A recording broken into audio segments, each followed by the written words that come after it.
remember us? He said to me, that was his hope. Should any free soul come across that place. In all the countless centuries yet to be ours. Go tell the Spartans passerby. Here, by Spartan law, we lie. And so my king died. And my brothers died. Barely a year ago.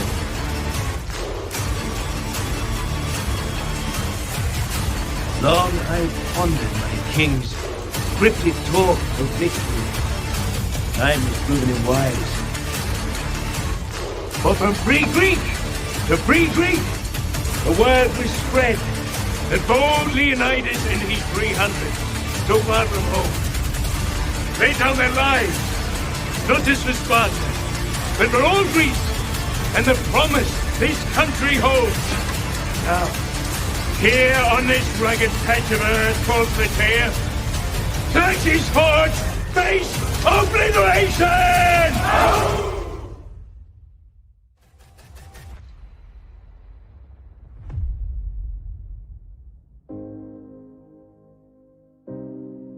Thank you for joining the Syndicate Network, and welcome to the Zack Snyder Hour with Skywalker the Jedi. Skywalker the Jedi. Skywalker the Jedi.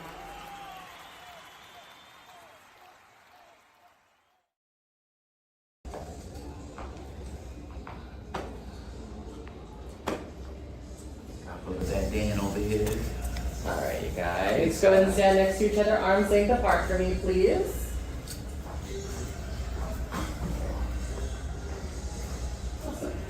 Alright, a couple rules before we start, everyone. As you look around, there's black tape all around the beautiful box. Do whatever you want within the box. Do not cross my box. Otherwise, you're going to hit the wall. She has hands, and she will give you a bruise right back. So be very careful, okay?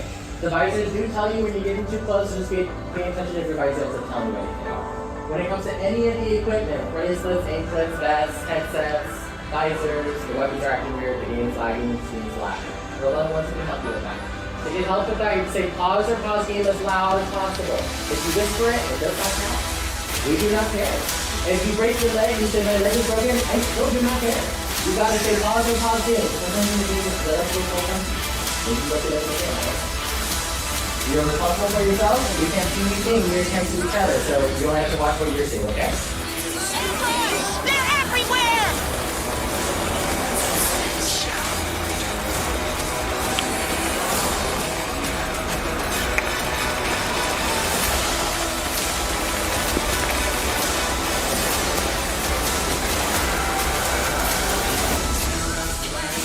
Any questions? Can I quickly cross-box the camera? Yeah. Hey!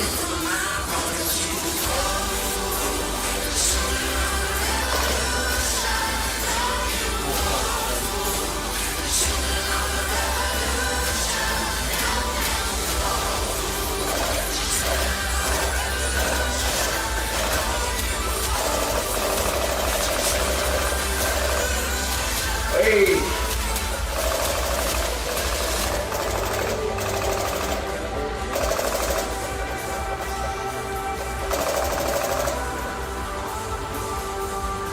Yeah!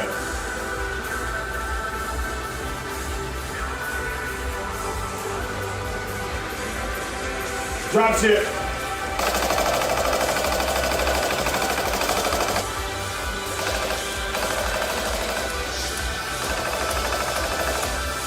Get to the left, get to the left! Get to the left! Oh my God!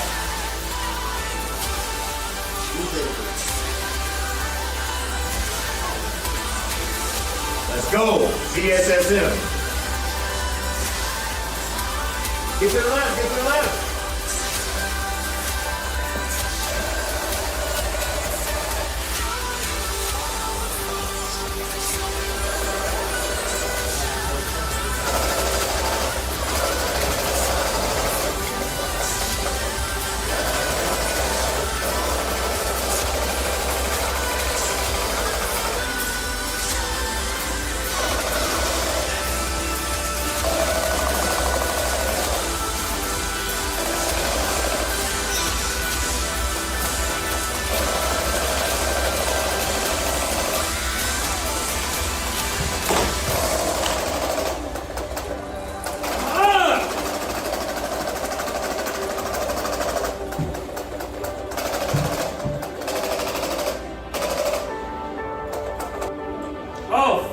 Right here.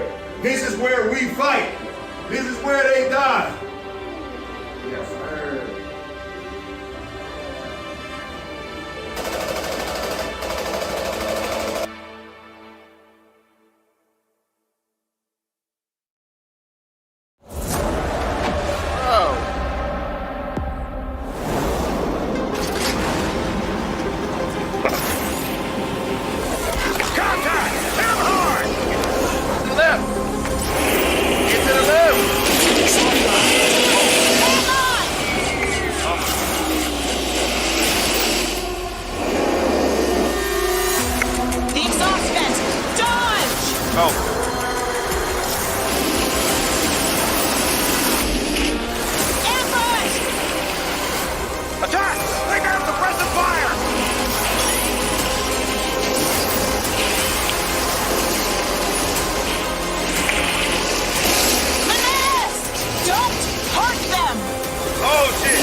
blow off some steam and dance.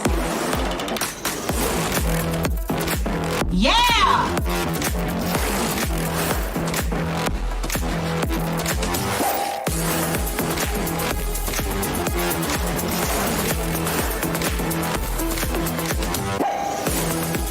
Shake it out! Woo!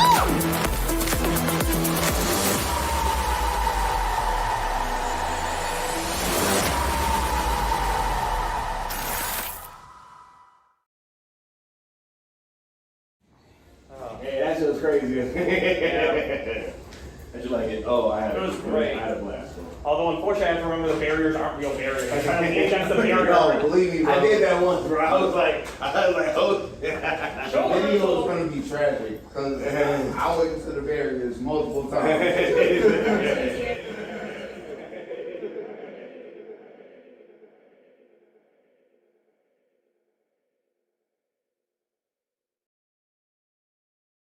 Yo, what's going on, y'all? It is your boy Skywalker the Jedi back at y'all with another one.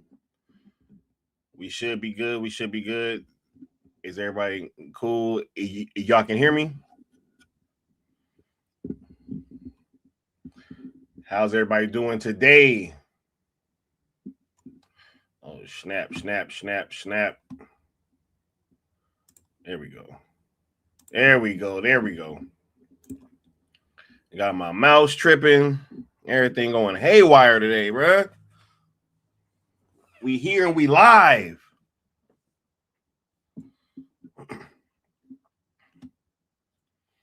You see Batman, he over here trying to play games again. Yeah, hey, much love, everybody. Hope y'all having a wonderful 214 day. We here to have a great discussion. I got some time this morning before I got to dip out a little later, but we about to get caught up on all that Zack Snyder news. You dig? Much love, everybody. Appreciate y'all that's catching this live and everybody that will be catching this on the replay crew as well. Good morning. Good afternoon. Wherever you at. Good night. Wherever you at. Yeah. We got Kobe Tier in the building. I was playing a lot of God of War recently, and I was just hearing tears. Like, I almost wasn't gonna rock with Tier, you know what I'm saying? But I don't want to do no spoilers. I'm gonna just say that we got Dennis Medina in the building, Rebel Moon Theory in the building. What's going on, Brody? Lucas Weber in the house. Much love. Who else is in here? Chat was on fire this morning. We got DC Talk in the building. What's going on, DC Talk? We got Vegeta in the house. Much love, Vegeta. We got Slipknot fan. What's going on, Slipknot fan? Much love. Much love and appreciation. Hold on. Wait, where did yeah,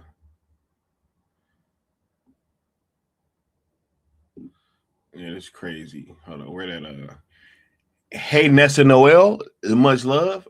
Thank you for being here as well. Great energy to you and the fam. We got Bat Dan in the building. What's going on, Bat Dan? Y'all saw him in the intro. You know what I mean?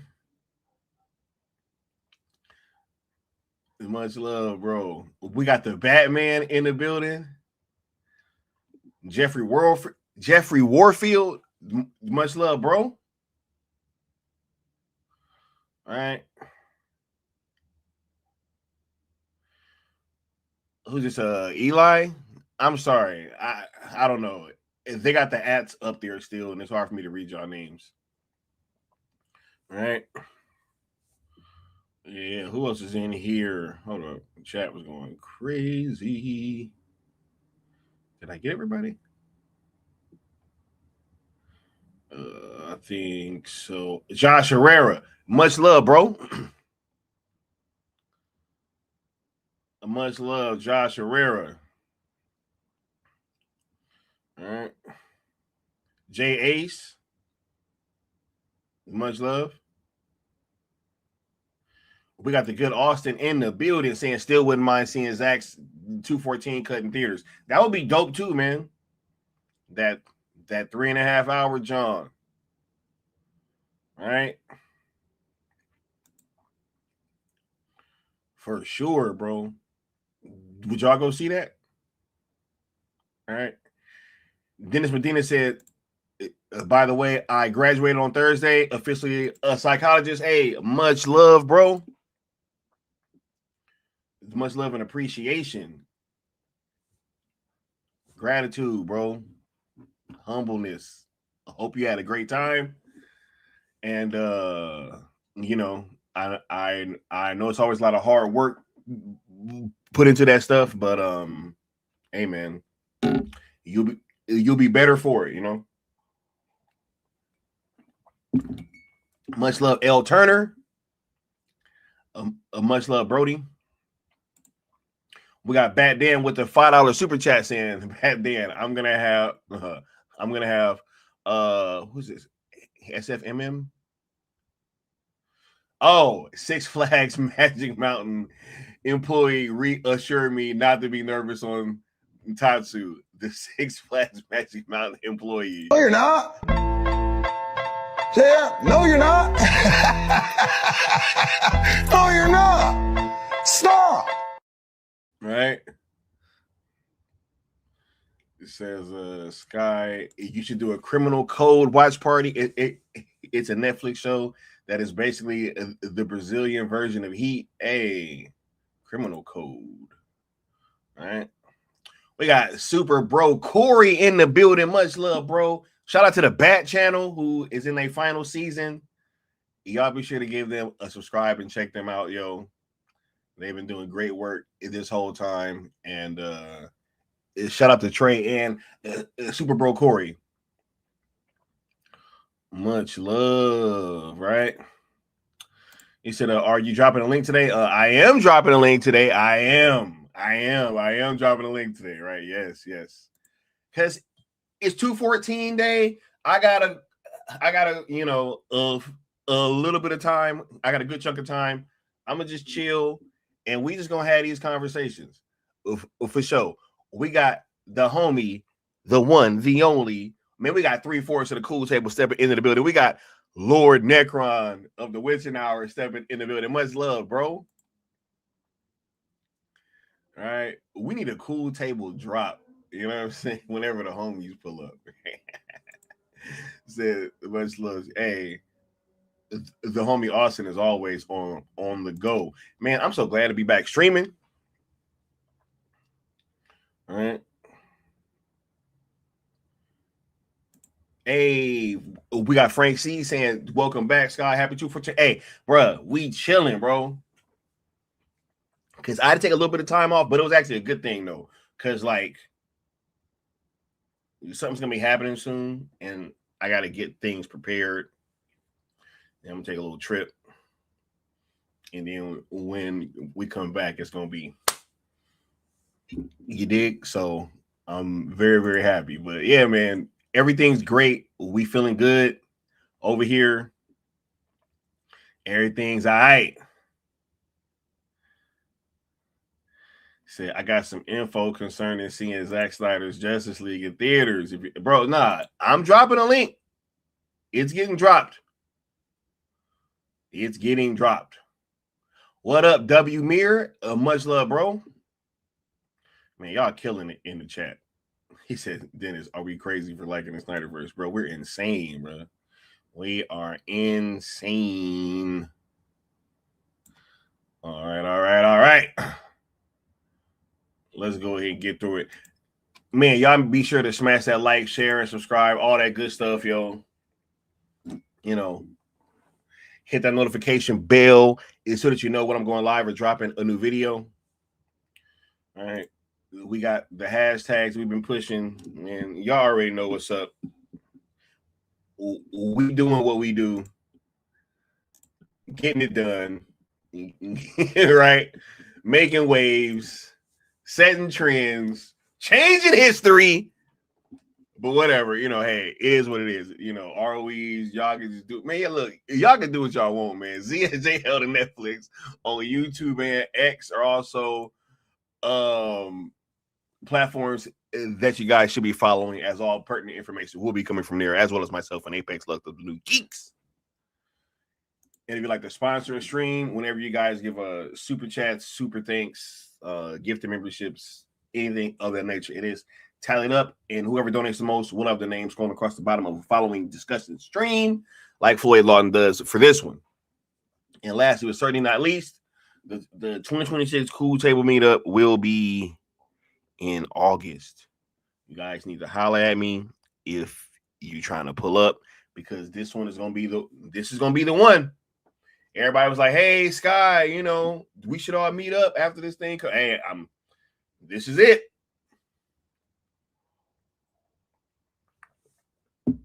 It's gonna be monumental. It's gonna be monumental. So, just want to put that out there. But man, let's go ahead and start getting to it, man. Because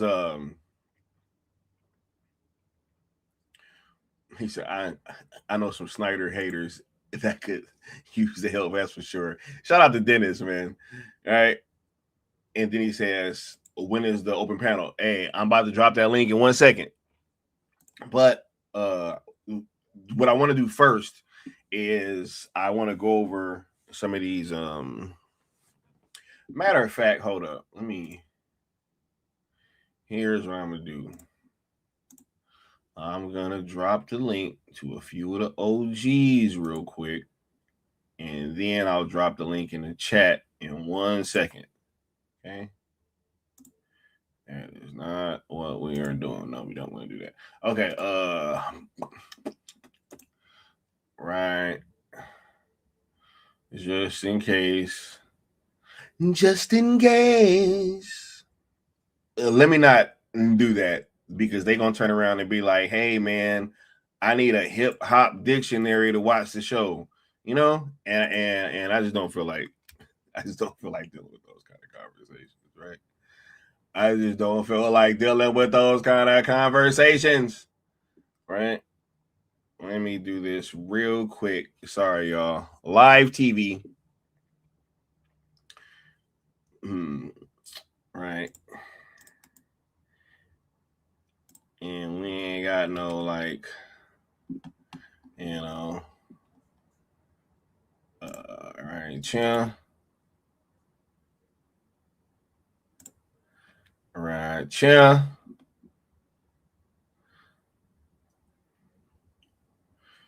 Wait, where is this one? Sorry.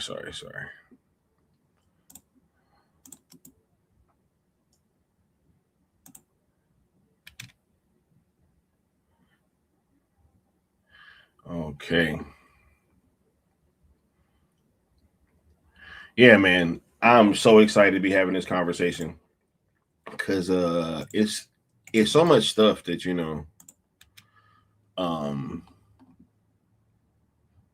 oh my god, bro. Oh my god, bro. Let me get out of that chat. If somebody just saw what I saw in that chat room. Hey, yo, Necron, I just looked in that chat with the rest of y'all, bro. I was like, bro, come on, man. How y'all gonna have me see that type of shit while I'm live, bro? I was like, is that on the screen? Yo, oh my god, we got the Prime with the $10 super chat saying, "What's up, Sky? I've been away for a bit, but I just wanted to congratulate you, Leon, and the entire #sale movement for what you were able to accomplish. We are closer than ever, bruh. We are on the precipice, right? We on the precipice, bro. They know, and we know, right? Let me go ahead and give this drop, bro. I appreciate it. You know what? I'm gonna do two back to back. I'm gonna do this one first, though. Real quick, I want to ask you not about the legalities or like the probabilities or anything like that, but can you just speak to the resolve of your fan base that now that we're trying to get this thing sold to a third party? The fan base has consistently been amazing and consistently, look, regardless of what I think, the fan base has their own ideas and they seem to win.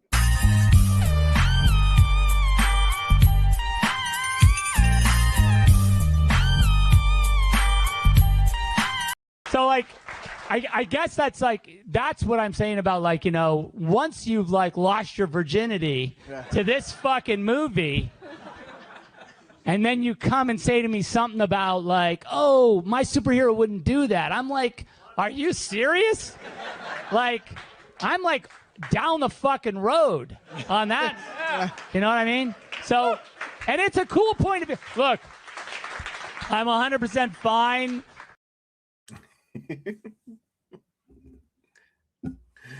All right. What's going on, Nessa Noel? Thank you for being in the building. We always appreciate you stopping through for sure. And Sean Franklin too. Yeah. But I just love having these conversations, man, because we are so close. So close, right? But let me go ahead and oops, let me get rid of this. I don't know why that was still backstage.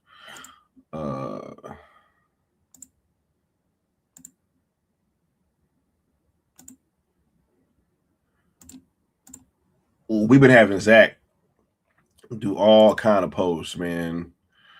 All kind of posts. All right, hold on. Let me show some love to the homies. You know what I mean? But it's been all kind of posts going down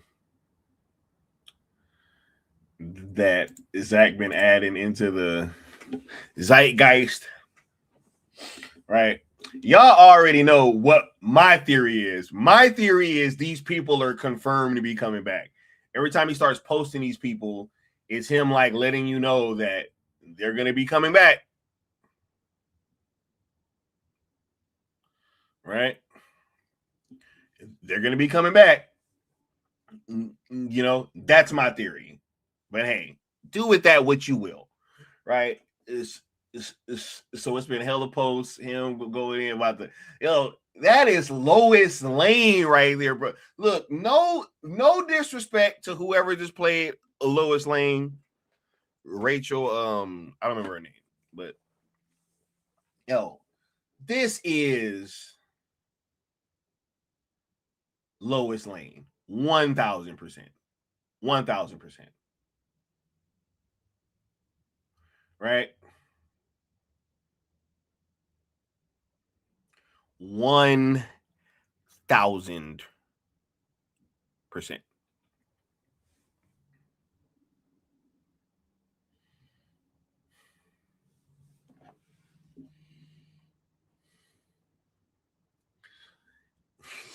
Bad Dan said, why would Zack post pictures of people he is recasting? I don't know. Why is he posting these pictures to begin with? That's my question. Right? Because he knows what's happening. And for somebody that's been so, or that's operated so shrewdly throughout the years, right?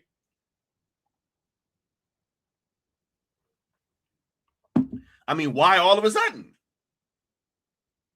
Especially with all of these talks about, you know, all these other Superman stuff going on and all this other DCU stuff going on, you know.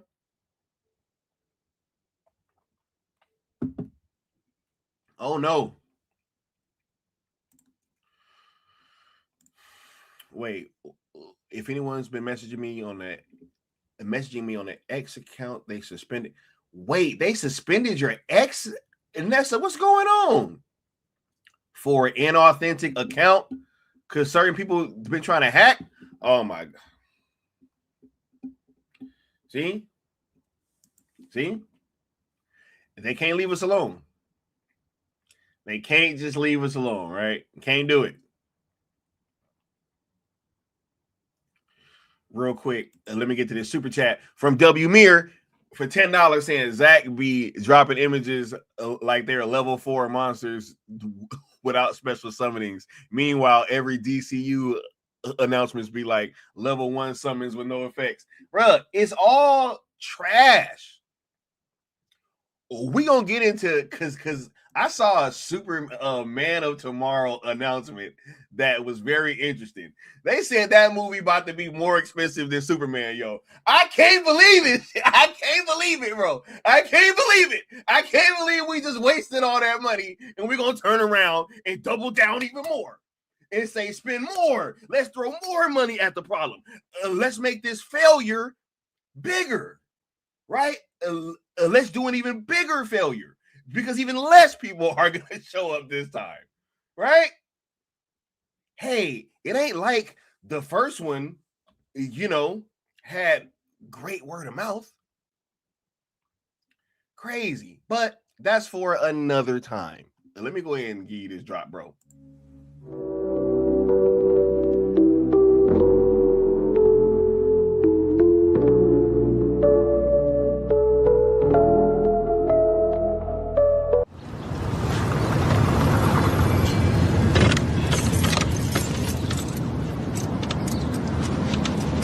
You know, I got all this shit hanging over my head. But you off trying to start a war with our partners. The nigga diss me every time I see him. Acting like he the one in charge and shit. In Compton, he is the one. You lose. Every time you bite with that nigga, and I'm the one that pays for it. And you gonna get off his corners? You gonna leave his people be? Or you the one that's gonna find yourself a new plug? You don't mean that shit? The fuck I don't. I built this shit. Me. Brick by brick. And I'll be damned if I let you tear it down just because you don't like the way another nigga talk.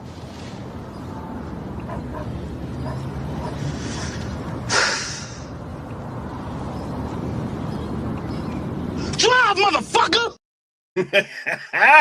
Yo, oh my God. I love it. I love it. I love it. But I also love that we got a few of the homies stopping through. Let me go ahead and introduce some of these panel members real quick. We got the one, the only, right? The biggest Rebel Moon fan in the entire internet. You know what I'm saying? We got the guy himself, Curly Ray, aka Rebel Moon Theory, in the building. What's going on, bro? Hey, what's up? How you doing? He just said Rebel Moon. Much love, homie. How you feeling today? Man, so I ain't gonna lie. I'm actually, while I'm on here, I'm actually studying for a college algebra exam that I have on Thursday. Because the first one I got, almost made 100 on it, but I made 92 on it. And I'm just currently studying at the moment. But I did want to stop by and definitely tune in for the Zack Snyder Hour, and I'm glad to be here on the panel because I'm definitely going to be doing some talking while I study because today's 2/14 and we're rocking out. Hey, a much love, Brody. A much love, Brody. And Dennis, you gotta listen, bro. I said it's a few of the OGs coming up, and then I'm gonna put the link in the chat. You gotta listen, dog. You gotta, right? Anyway, much love, bro. Hey, shout out to you too, cause hey, look, you've been killing it in school, bro. Right? Everything's been great. We appreciate you doing what you do. It's just being part of the family, the fandom and family. Period, bro. Like for sure, for sure. Yo, I wanted to let y'all in on something You know what's up? because my college algebra instructor, I know some of y'all probably already know, but my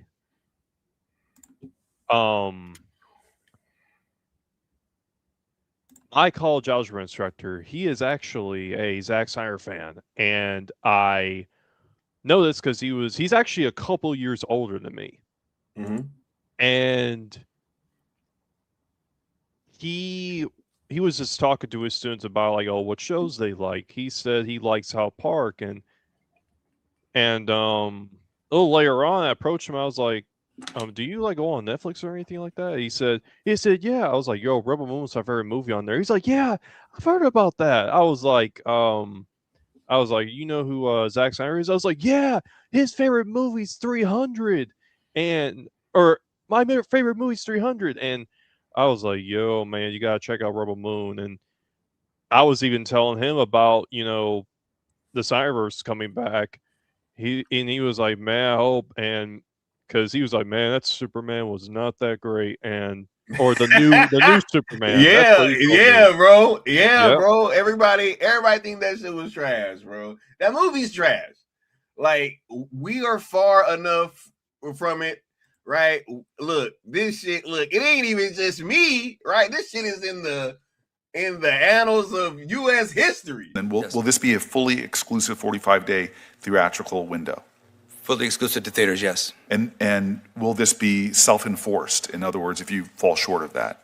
That is the industry. It is the industry standard for self-enforcement. However, routinely, movies that underperform, the window moves a little bit. And Superman was a little shorter window, and Sinners was a little longer window, but they still could refer to it as a 45-day window. And so I guess the trend right now, though. Ooh, man. Right? Hey, ain't no coming back from that, man.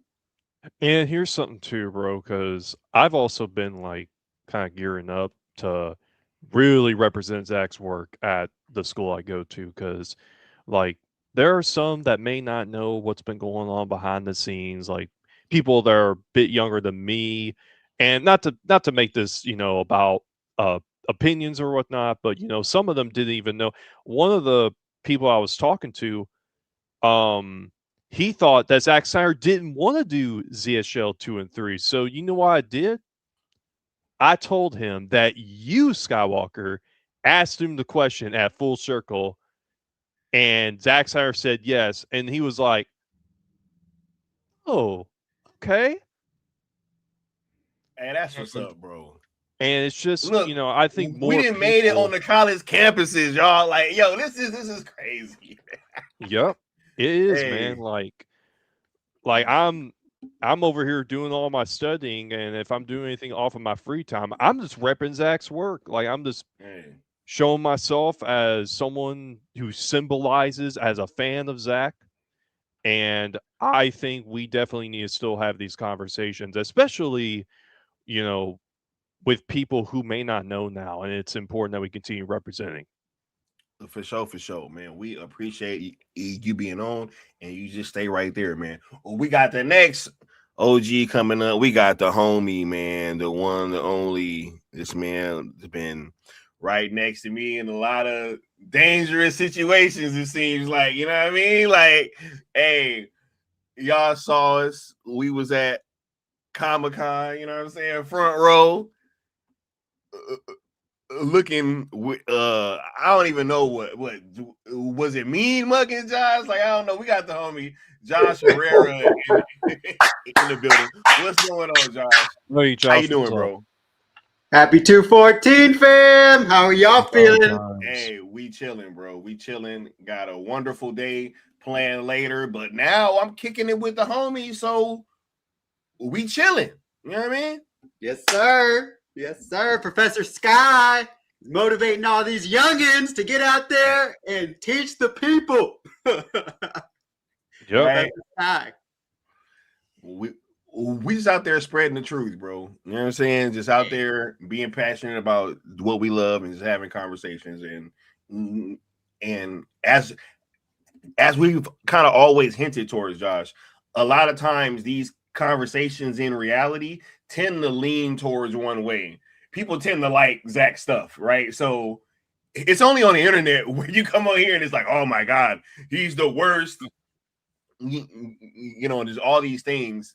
It's just much less hyperbole in real life, I would say. But I think the tides are changing from what I'm seeing. Like the galvanization, thanks to #sale in this fandom. I mean, there's only us, in my opinion. And thanks to Professor Sky, everyone can enjoy. hey, man, we here, bro. We here. Every time that I'm away from streaming, I always kind of be getting that itch. I'm like, bro, I got to get back to the people, you know what I'm saying? And now I'm back. It's like, man, we chilling, bro. Like, this feels really good. And yeah, man, I can't wait to be sharing with you guys some of the stuff that we're going to be doing in the future, man. But we got a lot of great stuff planned.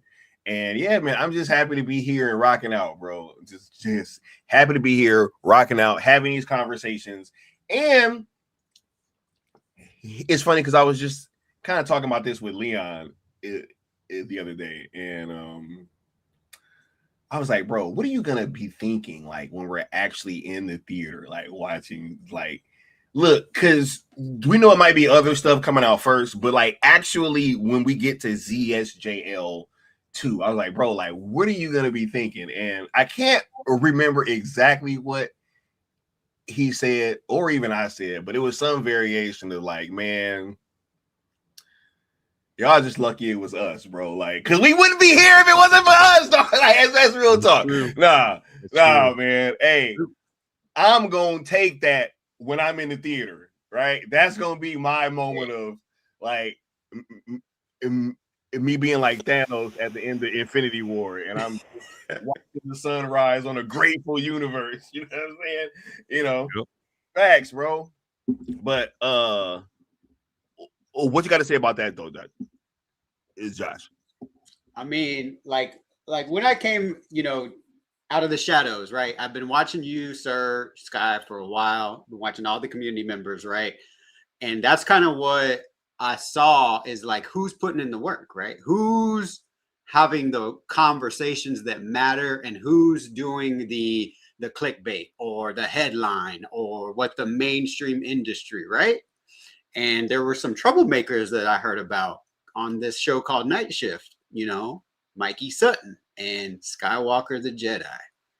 And they had a little tagline, "We're criminals, Alfred. We've always been criminals. Nothing's changed." And that energy, man, I was,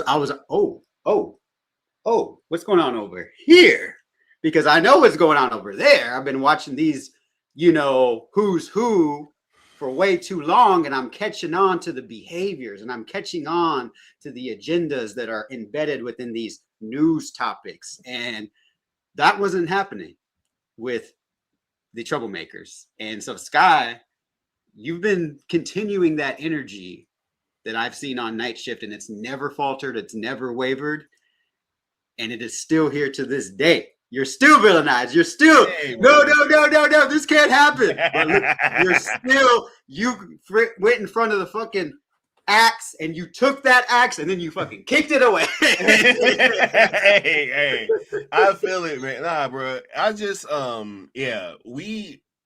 because honestly, where that came from was from Mikey, man. He really helped me he really helped prepare all of us, I think, for this whole concept of like living in the future, right? Because it's hard, man. It's hard, bro. But exactly what he described is what happened. Yeah. He was like, hey, man, a lot of times these narratives, they don't want this stuff out. And they don't want y'all talking about it. So even if it is going to happen, they're still going to attack you because you're not supposed to be saying it yet. Right. So I'm like, yo, he's like, yo, man. And it really takes a lot to stand there, but have to just be honest and truthful and say, hey, I know that what I'm saying is the truth. And doing that just kind of helps ground us in that way. But a lot of that was Mikey, man. He was the one that through conversations and a lot of his actions and all of those things just like really helped us get to the point where we could take all these arrows, man, and just, you know, show like whole 300, right? Yes, sir. Right? Like, Ray, all those arrows, bro, they blot out the sun, didn't they? They did. And right after, shing, and we just kept going forward, right? I mean, still here. Where's everybody else? Where's everybody else? Where are their numbers, guys? Where their numbers count for nothing. And shout out to W Mir with the $5 super chat saying, "So educated ones, Curly Ray's algebra instructor, keep it real." Yep, that's true. That's true. Let me go ahead and give you this drop, bro.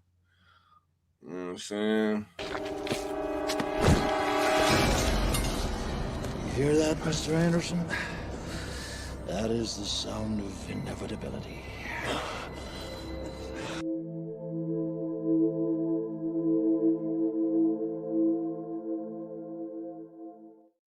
Yeah. And we got another homie joining the panel real quick. Y'all done seen him. He done been one of the first supporters of this whole thing, man. And I've gotten to meet this man a couple times. Y'all saw that super chat earlier. We got the homie Bat Dan Starks in the building. What's going on, Bat Dan?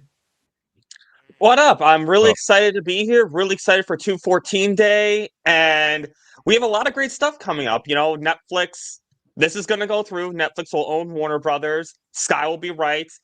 And before I forget, I have a very important announcement to make because nowadays you can't leave Twitter without everyone panicking. So I want people to know next week I will be on vacation in Florida, mainly for Universal. During that time, I'll be logged off Twitter. I decide I'm going to completely decompress from everything. I don't want anyone sending me news about what happens during that week. And then March 1st, I will be back. Hey, so don't panic if you don't see me if you see me missing. I'm gonna send you every single article about David Ellison still trying to buy Netflix. I mean, he's still trying to buy WBD from you know what I'm saying? Hey, I'm gonna send you every article that I can on David Ellison, bro. Hey, this is the crazy hold up. I got a stream coming about that because like I was gonna have that conversation in one way, but then I figured, you know what, it'll be better to do another avenue of because I gotta talk about that, man, because this is so interesting, bro. This is so interesting. These people just cannot walk away. Like you know, if they ain't never heard that song, you gotta know when to hold them, know when to fold them. Right? They like, bro, fold them and walk away. Like, well, here's my biggest issue with what David Ellison's doing right now. Not just like for like the SnyderVerse perspective, but he's so concerned about an asset he doesn't have at this point. I feel like he's hurting the assets he already has because he could at this point be spending all this energy improving what he already has, like Paramount Plus, the app that's buggy as shit. But instead, going after what he doesn't have right now, and in the end, he's hurting his company long term at this point. At first, you know, look, 1 hostile takeover attempt, fine. 2, okay. 3, you're pushing it too much now. Warner Brothers said no. Warner Brothers is not interested. Focus on what you do have and stop focusing on what you don't have. Hey, I feel it, bro. I feel it. But yeah, I'm gonna talk about that a little later because I think I think that, you know, it's another avenue of this conversation that we can have, because it's just wild to me. It's just wild, right? But Nessa, I hope you get your X account back and get all that straightened out, because that's crazy, right? And Nessa said, "I'm glad that I was able to stumble upon that space you did when you were talking about creating." Yeah, man. Shout out to all y'all that's been here, like just since the idea or like whatever, right? Just however you got here. Shout out to y'all. Much love and appreciation. Whenever you got here, whether you got here, left and came back, we don't care. Like at the end of the day, y'all all gonna have to join us in the sun anyway. Like it ain't like y'all got a choice. You know what I'm saying? So I don't care.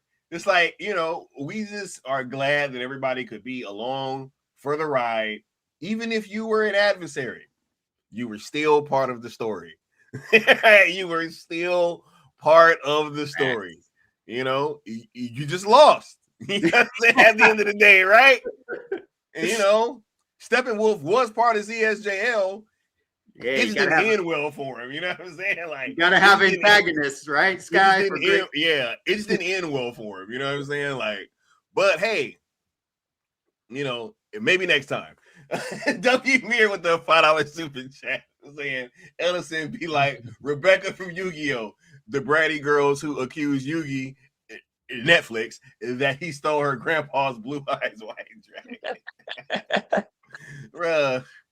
So true, bro. Did we get there yet? That's filler. No, we haven't. On cartoons and cereal. No, you didn't get there yet. Wait. We didn't get to that. We didn't get to the filler. No, there's filler in season 1 after Yugi beats Pegasus. Kaiba boy. All right, let me go ahead and find this drop for you, bro. You know what? This is the David Ellison. Next caller, me. I don't give a fuck what you think, bitch. Your thoughts ain't my thoughts. Bitch, I'm flowing straight from the survival scroll. Cut that bitch off. Next caller.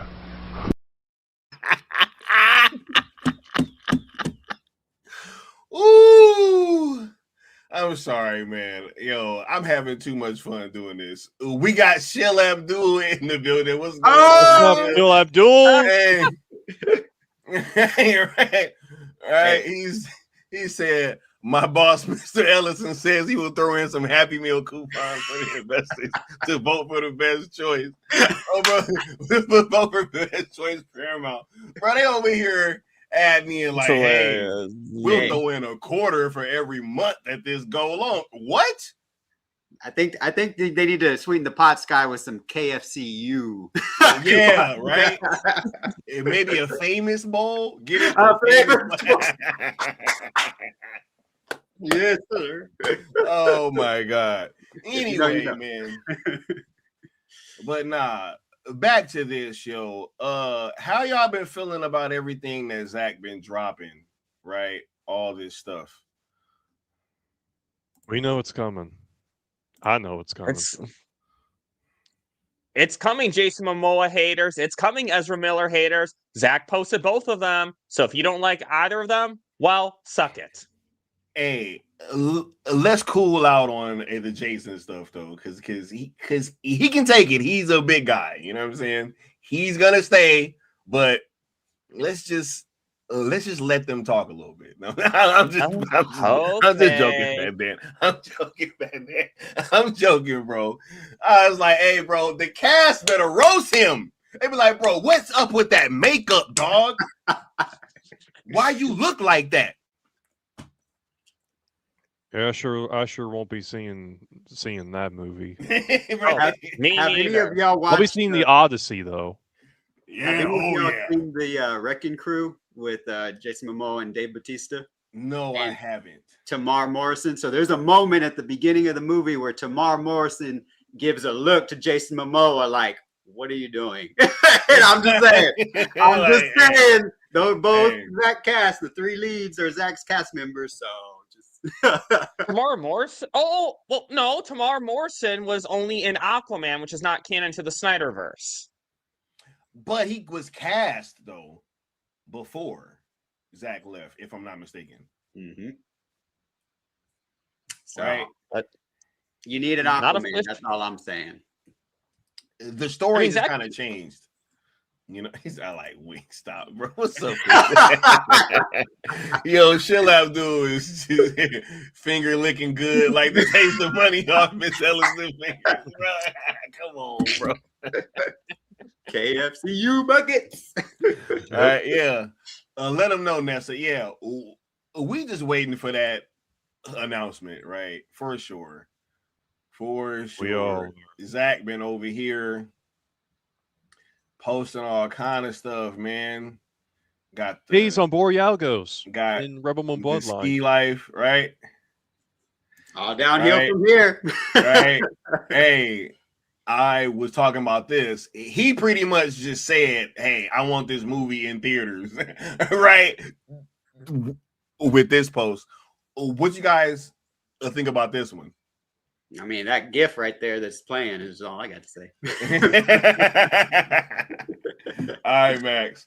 Wait a minute. Okay, so Josh, we've actually seen this movie in IMAX. You know what? And I actually brought this up during the last stream. Can you talk about what it was like to see this movie on an IMAX screen, bro? No, I mean, without, like, I'm not kidding y'all, without hyperbole. Like, do y'all not understand that the screen, this kind of gets forgotten. That screen was modified to tilt towards us. Yeah. So that it enveloped us. Yeah. When you go to an IMAX, which is more than likely, unfortunately, depending on where you live, not an IMAX screen. When you go to AMC, when you go to Regal, when you go to Cinemark, those are not IMAX screens, y'all. Look it up. There are very few actual IMAX screens. Sky knows like 10. It's Sky 10. knows where to go. It's 10. Right. I know where to go. I actually live right by the only actual IMAX in my area. Yeah. Right down the street from me. It's at a museum because it's an actual IMAX. The AMC Universal City Walk, from what I remember, Sky, is the third. I'm pretty sure. Biggest. Other than that, I think it's the Chinese. The Chinese theater. And then the one in New York City. Yep. This screen, y'all. That scene right there with Steppenwolf. I vividly remember, Sky. So many moments. But when you see Steppenwolf come down and stand up gradually, right? And the colors, the vividness of his armor, the hues that are coming off, that it's literally all. I've never had a movie experience, let alone an IMAX experience like this, y'all. You were in that fucking movie, right, Sky? Like, we were a part of this mythic. Yo, Joseph not only that, movie. man, it's like, yo, a lot of movies that are shot in IMAX, they go back and forth. Yep. Right? They go back and forth from like a normal aspect ratio, and then it'll fill out in other places.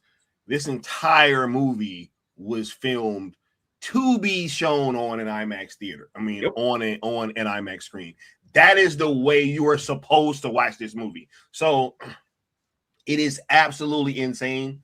I don't even like comparing this movie to other IMAX screenings because it's almost not even fair. Like, this was so much crazier than anything I've ever seen in IMAX that it's like it has to be in its own category. Mm-hmm. So it's like, okay, aside from ZSJL, what's been the right? Like, it's like, yo, this is one of the best. But no. Like, honestly, yeah, you are. When he's saying you're in the movie, it's literally like you're in the movie. My thing was the history lesson, bro. It felt like you was with the dark side with the head. Yeah, man. And like you can't even see the entire screen. Yep. from almost anywhere. It's like you have to be looking at them like really. You seeing the Green Lanterns and everybody in the sky fighting, and I was just like, "Yo, this is insane." So yeah, I'm just very, very grateful that I got to be a part of actually one of the very few screenings of this thing.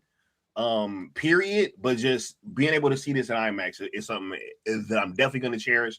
And everybody does need to, because it's not fair, man. Like, yeah, because I think y'all be thinking that we're lying. Because right, Scott, I don't think that they believe us, Josh. I don't think that they like. They probably be like, "Yo, these are just the Zack Snyder fan guys," and they don't understand, and they're not gonna get it until they go see this shit, bro. Like, but it's insane. Blown up. Like you see so much detail, right, Sky, in the background of certain, like the nightmare scenes, the scenes with Batman at the end with the the huge tank, like all those scenes. If you think about them, you're seeing an amount of compact, 4:3 on your TV right now.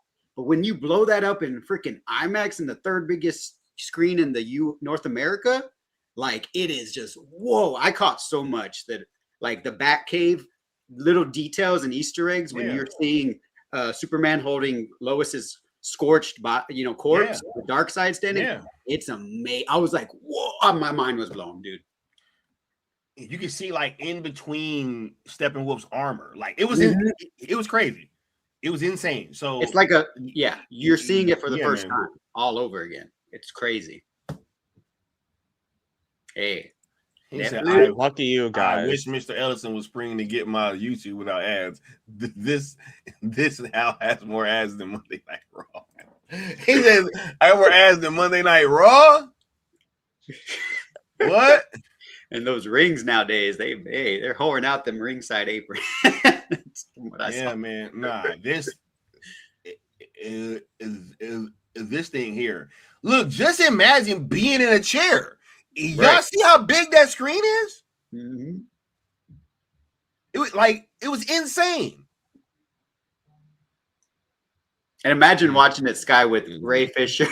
I know y'all think I'm capping. Ray Porter and I know y'all think that we capping, yo. I know it, Josh. I know people are sitting here. No. I'm not talking about the homies. I'm talking about. Y'all know who I'm talking about. They gonna sit here and they gonna listen to this and they gonna be like, yo, these just the Snyder guys talking about, of course, right? Why wouldn't it be the best thing ever? But it was though. Like, you're not understanding me, bro. You guys, look, listen. After I saw it, I understood why they never did like a limited screening. Because you guys would have demanded, like the world would have demanded this movie be fucking released. Right? I see why WB and Warner Media and WBD and all of them never did it. Because why would you? It would make everything else pale in comparison to it. There'd be no way that you can move on. Just like now. That's why we're in the fucking place we are in now, yo. Y'all understand what this looked like? Dark Side? Oh, when he stands up in that scene, Sky, crazy. My jaw was like, oh, this is Dark Side. Like, and he was baby Dark Side in that scene too. With crazy success. Yep. And then when he first talked to Steppenwolf, y'all have no idea, man. That movie it's something else. It's not to be compared to anything you've ever seen on an IMAX theater. It's just not. It's going to be the greatest IMAX movie you've ever seen. I guarantee you. Yep. Bone chilling. Yep. There's just no way. There's just no way. This would have been like Lord of the Rings being filmed on an IMAX camera back in the day, right? Imagine that. You'd be like, oh shit, everybody would be losing their minds. That's what this was. Hey, I feel like Zach might have, been a little blueprint for the Odyssey, like Curly Ray was talking about earlier. Bro. I'm just saying. For sure. Look, that's why they get to get away with what they say about other movies being the first movie to film entirely in IMAX because this movie never came out in theaters. Right. That's why they get to say that. But it was Zack. Zack is the blueprint, dog. Zack was the first one that said, yo, I'm about to shoot an entire fucking comic book movie in IMAX. What other head of a DC studio is doing that for you for the IP that we love? Crazy. No one. Crazy. There's a certain head disgracing it right now, but not. But you know, Sky, you and Josh convinced me of something. Kindness I've decided is the new punk rock. Oh God. But I'll tell you guys this. If they do another showing of Zack Snyder's Justice League in LA in IMAX, I will do everything I can to show up to that one. Man, hey, bruh, y'all know what I did. I was up at what was it, like 7, 8 in the morning, puking over the toilet trying to get tickets to that thing, yo. I was trying to reach it.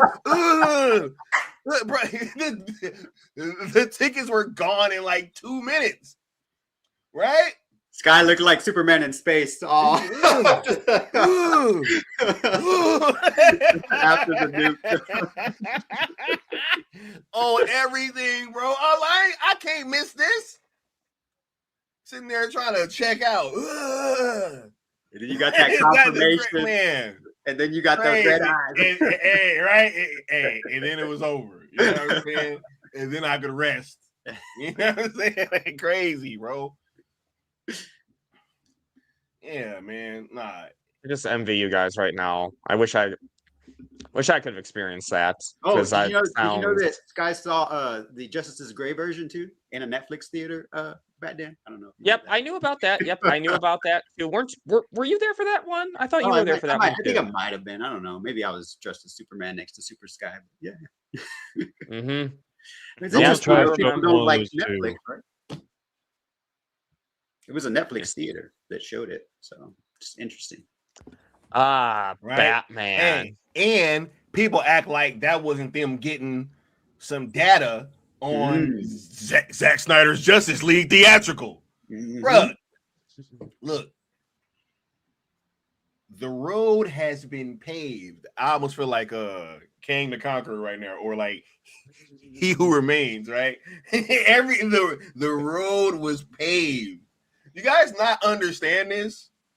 Once Netflix said, yo, we gonna put Zack Snyder's Justice League in our theater, they didn't even charge people. And they said, yo, we want y'all to send us y'all email. All that's doing is saying, yo, just let us know if you want to see it. Right? Come on now. What y'all think happened?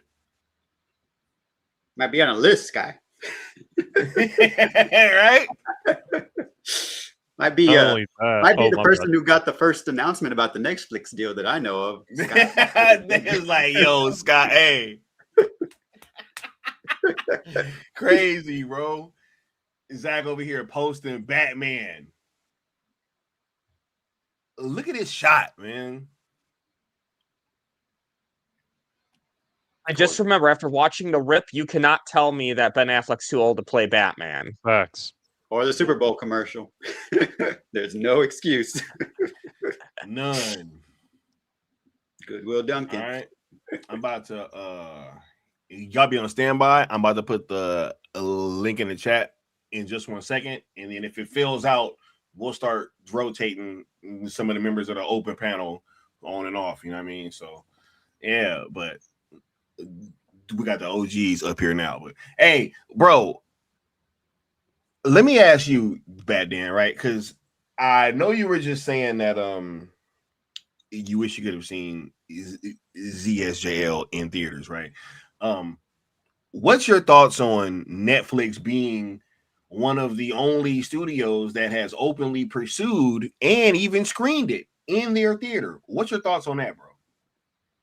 And anyone who's doubting Netflix wants to do the SnyderVerse when they acquire WB is dreaming, because it is clear as day that Netflix has done nothing but support Zack Snyder, guys. Okay, so this is the best outcome for Netflix getting Warner Brothers. or for Warner is Netflix getting Warner Brothers. This is the best possible outcome we could have hoped for. So absolutely, I think this is great news. I think we're going to get what we want once this closes. So lots of great stuff to look forward to. Lots of great stuff to get excited for. And anyone who's just doubting for the sake of doubting, just ignore them at this point. Right. And what about you, Curly Ray? What's your thoughts on Netflix actually screening a version of ZSJL in their own theater? Man, look, it's not only, with just them screening his DC properties. They've even also shown all of his films, like Dawn of the Dead, Watchmen, 300, Watchmen Director's Cut. Was that the only version they shown? I just want to make sure. Yep. Was okay. Watchmen. Just want to make sure. Director's Cut. Sucker Punch.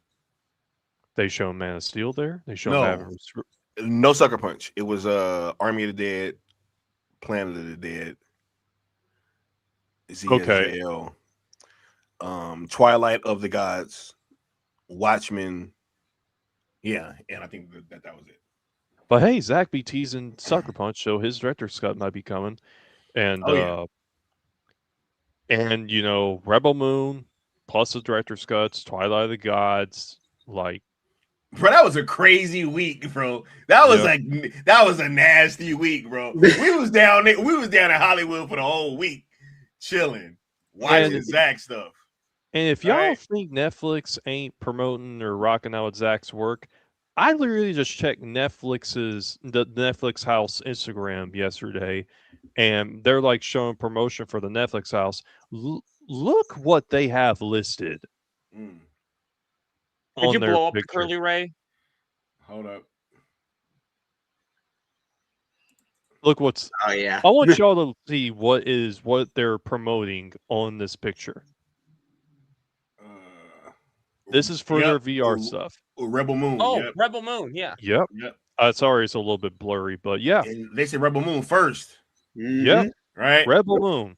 Hey, but let me ask the other homie what he thinks about in Netflix is screening is ZSJL. We got Necron in the building. Yo, how you doing, bro? Doing good. I look at that Batflick picture, dude. Does that not make you think that's fucking Batman right there? That's Batman, bro. Look at that, all noir and dark and the smoke and dude, Zach gets it, man.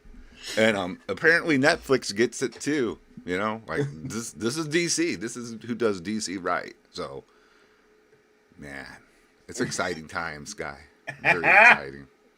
I've been saying though for like a while now. Ever since the deal was announced, this is done. I ain't worry anymore. Not even a thought of doubt, and neither should anyone else. Man, this is a done deal. Zach's just promoting right now. That's what he's doing. He's not asking. He's promoting. Hey, the only ones who don't know it's done is David Ellison, bro. Like that's the only those the only people that's just like, hey man, look, right, yo, they are outside of the window with the radio, bro. Like, yeah. Please listen. Please listen. Right? Please. We will give y'all $0.25 per month. Right? Just we ain't gonna sweeten the deal at all, but and a free quarter pounder every Thursday on the third month of a full moon. And some Chick-fil-A nuggets. Yeah, some Chick-fil-A. I mean, dude, nuggets, bro. The people over there at WBD must be like, God, man, I'd be glad when this is done. I don't gotta deal with this fucking guy anymore. Like, he's a pain in the ass. Like, dude, go away. You're the dude that doesn't get it. Doesn't read the writing on the wall. Can't read the room. Just like, doesn't leave the party after he already been kicked out. Right? And he's like, bro, you gotta go. You're like, no, man. Well, no, wait a minute. I just want to say, get back. Just listen. Okay? You don't understand. Get your drunk ass Let me say out this, of here now. and then I'll go like, bro, just go. Just go. Like, we don't care about what you got to say. Yeah, man, it's crazy. Yeah. So yeah, man, it's very exciting times. You know, it's obviously things are in the right direction. Just waiting for the final hammer to drop. Yeah, bro. Hey, and it's gonna drop. And and hello everyone. Sorry, it's been a while. I got a life going on over here in the witching hour and things, but I just I check in every once in a while and see how things are going. But it's really no need to fight with these gunners and all that anymore. It's just only a matter of time. Yeah, bro. It's just a matter of time. Yeah, bro. Hey, and you ain't gotta apologize. I've been gone. You know what I'm saying? Like, so he ain't even just been you. Yeah, bro. man. I usually get my late night snack. Get ready to watch some Skywalker the Jedi every night, and I'm like, dang, no show tonight, I guess. My bad, man. Hey, Yeah, I gotta feed the people. You know what I'm saying? You gotta do what you gotta do. Yep. Bro, we got Mira over here, man. Black and white once again, just like back in the day when Zach was dropping all these pictures in black and white from the Snyder Cut. Yep. Look at that. He don't care either. He's like, I don't care if she took a dump in Johnny Depp's bed. Right? Like, I don't care, bro. It wasn't my bed. It was my bed. Like, I ain't relationship. I'd have just bought a new bed, man. Yeah, of course. I ain't gonna sleep with that again. Just you get can't it out even, here. Yeah. You can't even just replace the mattress. Like, I'd have had to get a whole new bed. I paint the bedroom. They be like, yo, but she fine though. I'm like, yeah, but still, nah. Johnny was going method. Pirate's life for me. Right, for sure. Yeah, but nah, I can't wait, man. And it's gonna be super dope. And hold on, I actually missed this one, right? Because I've been taking care of some stuff, but nah, it's been a great week though, man. And we about to be launching some more stuff. I'm about to be upgrading this computer a little soon, bro. Even more so. Dang. The bro, Matrix. Look, yeah, man, bro. Because I don't call it the Fortress of Solitude for nothing, bro. Like, you know what I'm saying? Like, it gotta be some otherworldly shit, you know what I'm saying? But nah, the best Kryptonian technology, bro. I actually just need that Kryptonian knowledge, you know what I mean? Yeah. But, hey, just in general, man. When you kind of look back on this thing, though, Necron, how do you feel about just how far that we've come? And can you speak to what I was speaking to earlier? The whole concept is that we kind of have to learn from Mikey about living in the future, right? When it comes to a whole lot of this information, right? Yeah, Mikey, living in the future. Mikey had really good privileged information, and it really was. So that's why Mikey was always just so confident about everything, because he really knew what was going on behind the scenes. So people would say, "Oh, he's cocky," or he doesn't know. He did know what he was talking about, and I'm never gonna give away Mikey's secret. Why? Some people know, but he knew. So that's why he was always so confident, and he did live in the future, and he was getting his information from like somewhere where they would have had to have been getting the information. Correct. Super fucking early. Super early. Super so it's early. like there is no, there is no debating that, right? Yeah. Yeah, his information was, the final dots, or we should say, like he would know, like that's where you would know this is happening or not. And all this other stuff was just noise and opposition and just, stuff for clicks, and he would just laugh. So we are now living in the future, because this is happening. It is happening. There's no denying it's happening. Any way this goes, the SnyderVerse is coming back, and all these people saying, "Oh, it's not coming back. It's not." It is coming back. There's no other doubt about this. Do you think Zack would be doing all this just because he's nostalgic? Manny has his own projects already coming out, and he's gonna talk about things that happened 10 years ago just because he's a nostalgic guy, even though he has a movie coming out. That was The Photograph. That's on the last photograph. Yep. Yeah, the last. And photograph. his last movie just broke records on Netflix. Yeah, pretty much, right? For So- being a new original IP with no A-list stars. No, yeah, no A-list stars on that, by the way. The game for that franchise won Netflix Game of the Year at the Gaming on Phone Awards. And how many? All right, Curly Ray, because you'd be the guy to ask. How many other games was he up against? Do you know? It was up against. I'll pull it up because I Sure. got it right here.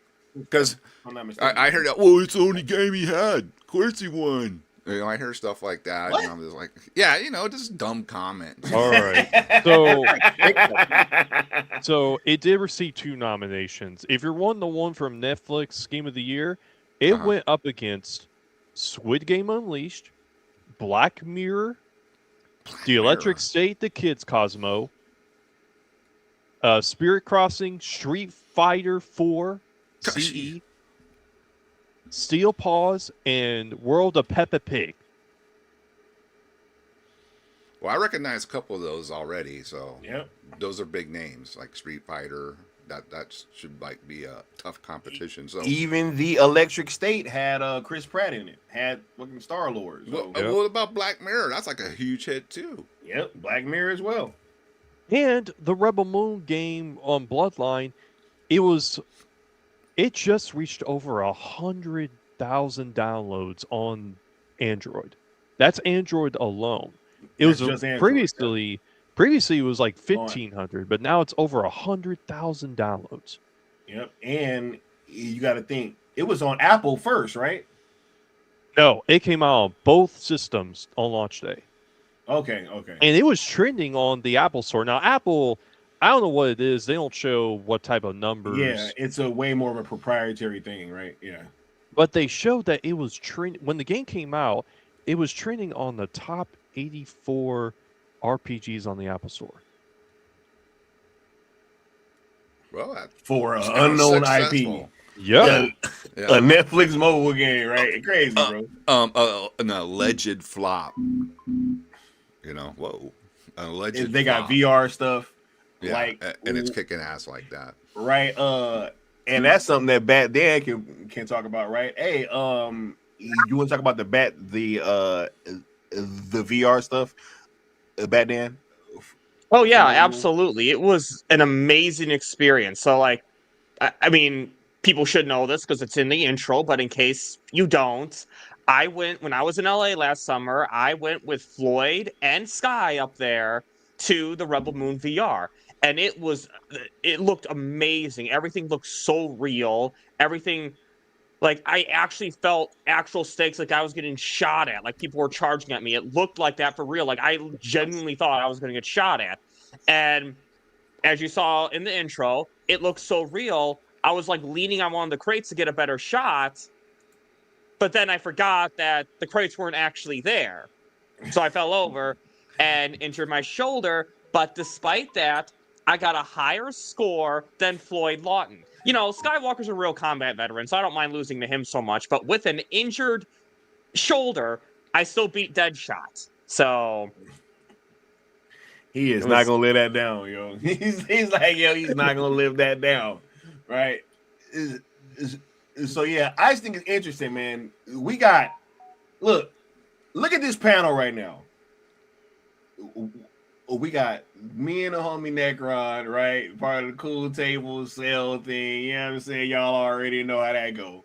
We got Rebel Moon Theory in the building, the biggest Rebel Moon fan on the planet. We got the homie Josh Herrera, who pull up to every event. We didn't been to Full Circle. And we got the homie Bat Dan in here. He didn't took part in the Rebel Moon VR and all that other stuff too. Man, look, what is we talking about right now, dog? Legacy. Like a league or something. All right. I'm about to put this link in the chat, and I'm gonna start shuffling some of y'all through real quick. I just wanted to point that out, but shout out to the homies, man, because this has been great. And the homie Josh actually got to dip out bro, what's your final thoughts on everything, man? As we kind of close this thing on this portion of the stream out with the OGs, you know what I'm saying? Yeah, no, I just want to just express gratitude. Like right now, like this is to y'all. I mean, specifically to Zach and Debbie. They're the Valentines, right? But this is the celebration day, right? I know it's Valentine's Day, but this is our day as Zack Snyder fans. And the only reason we're here is because of the man at the top, right? But it's a trickle down system. And look at how it goes. We got the homie Necron out here putting in work, a troublemaker through and through, just like that same Mikey energy. We got Curly Ray, a rebel through and through. We got Bad Dan, a troublemaker who also streamed with the troublemaker Mikey Sutton. And this is the legacy, right? I got to do streams with the man himself. And we are here, you know, with that same Mikey energy. We are all fans. We know that Mikey didn't start out as a Zack Snyder fan, right? But he saw the light eventually, and he converted. So it's not too late for y'all, all right? Over there, if you're over there tired of eating that. The Snyder Cut does that to people, Josh. You know what I'm saying? If you're tired of Bernie's peach tea, come over. Hey, we're over here. We're drinking. We're eating good over here.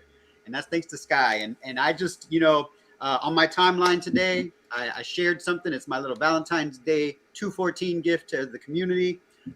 10 years ago, Comic-Con was my first San Diego Comic-Con where I got to see the first ever assembling of Zack Snyder's Justice League with Henry Cavill, with David Ayer's Suicide Squad, with Gal Gadot 2017 Wonder Woman panel, with the original directors panel of the DCEU, including the original Flash movie, the original, you know, David Ayer Suicide Squad. So if you would like to be galvanized and have hype again, check that out on my timeline. And I just want everyone to remember what it was like. And the people who have at the top brought about this same excitement with Zach, sharing these type of pictures, sharing these type of images. This wasn't happening, guys, until #Cell. So let's we tried to tell them. Let's celebrate the fact that we are still here while everyone else is floundering. Shout out to Superman for inspiring us all. Super Sky. He took the arrows, he took the bullets, he took the axe for us. But because of that, we came out of the shadows. We've all united, and we are all standing our ground strong. And that's Zack Snyder energy, just like Mikey Sutton energy. So shout out to all y'all.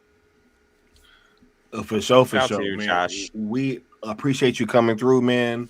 Always. Hey, man, we gonna be linking up for Comic-Con, hopefully. Yeah, you know what I'm saying? Bro, we got it, bro. Look, man. We gotta do troublemakers. We gotta do the same thing we did last time. We gotta do the same thing, bro. Hey, Just showing we gotta up lock that in, is bro. too much trouble. We gotta Just lock that showing in, up. bro. Hey, they ain't ready. Get the campaigns ready. Get the campaigns ready because can't wait, bro.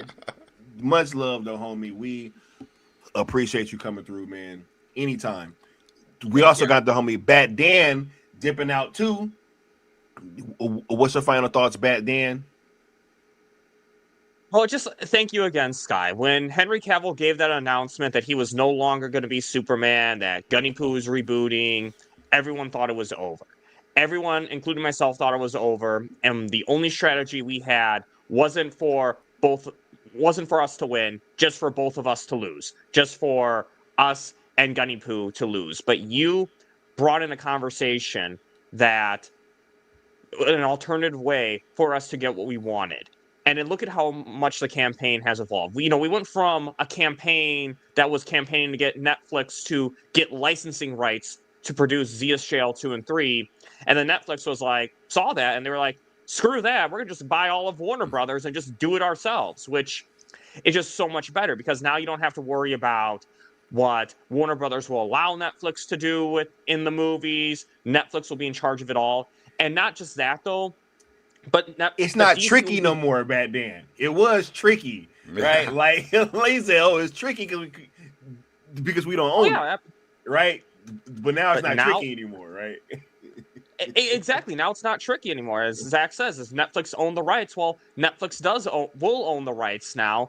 And not just that, But after we get ZSJL 2 and 3, DC will be safe. Whether it's continuing more SnyderVerse spin-off projects, whether it is rebooting and doing their own thing, which I'm not going to lie. After we get the conclusion of ZSJL, that story, and the Batfleck movie and Man of Steel 2, if Netflix wants to reboot, I'm totally open to that. But I know it will be in good hands no matter what, because Netflix knows what they're doing. Netflix has opened up their business strategy so much to seeing Stranger Things in theaters, Frankenstein in theaters, which I saw myself. I was in a theater watching Frankenstein. That was in theaters, a Netflix movie. There's so much great potential. Chronicles of Narnia in IMAX. Oh, yeah, that one too. I didn't see that one in theaters, but yeah, that's another good example. So there's a lot to look forward to. Oh, it's coming out. Okay, yeah, I don't follow all the movies, but and a lot to look forward to, but just also the friends that we've met because of this too. Like I've flown out and I met you in person twice. I met Josh in person last summer when he was in Chicago to see Beyonce. I've met a lot of great people in person, and there's so much great stuff that we have to look forward to. So I would say people are going to try to be negative, and as tempting as it is, this includes myself. I'm telling myself this too.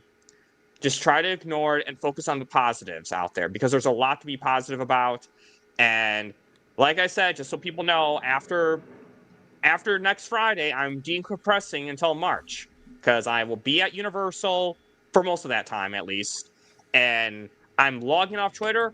I will not, whether Netflix closes the deal 100%, whether Paramount does something underhanded and gets Warner Brothers. I'm just listing both extremes here.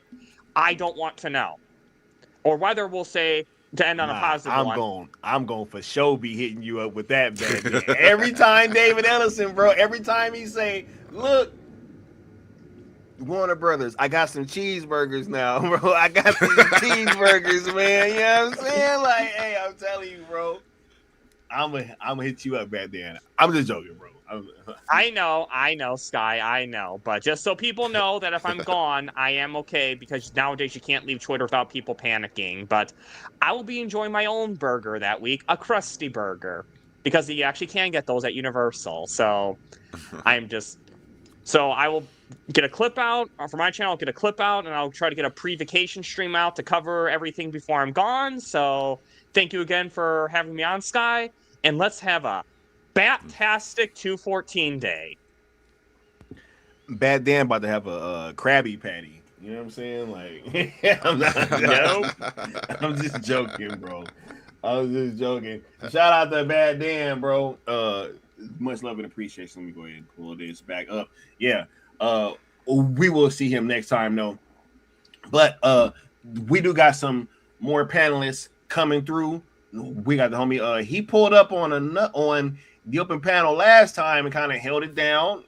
It was his first time on the channel, right? But he is back. We got L Turner in the building. What's going on, L Turner? Can you hear me? What's the word? Happy 214. Hey, chilling, bro. How are you feeling, sir? Man, I am feeling amazing, bro. Amazing. Pretty good, brother. How about how's everybody else out there, man? How y'all doing? I see it's other people in the chat. On the stream. Good. Doing good, dude. We got Rebel Moon Theory and Lord Necron up here, bro. You know what I'm saying? Yeah.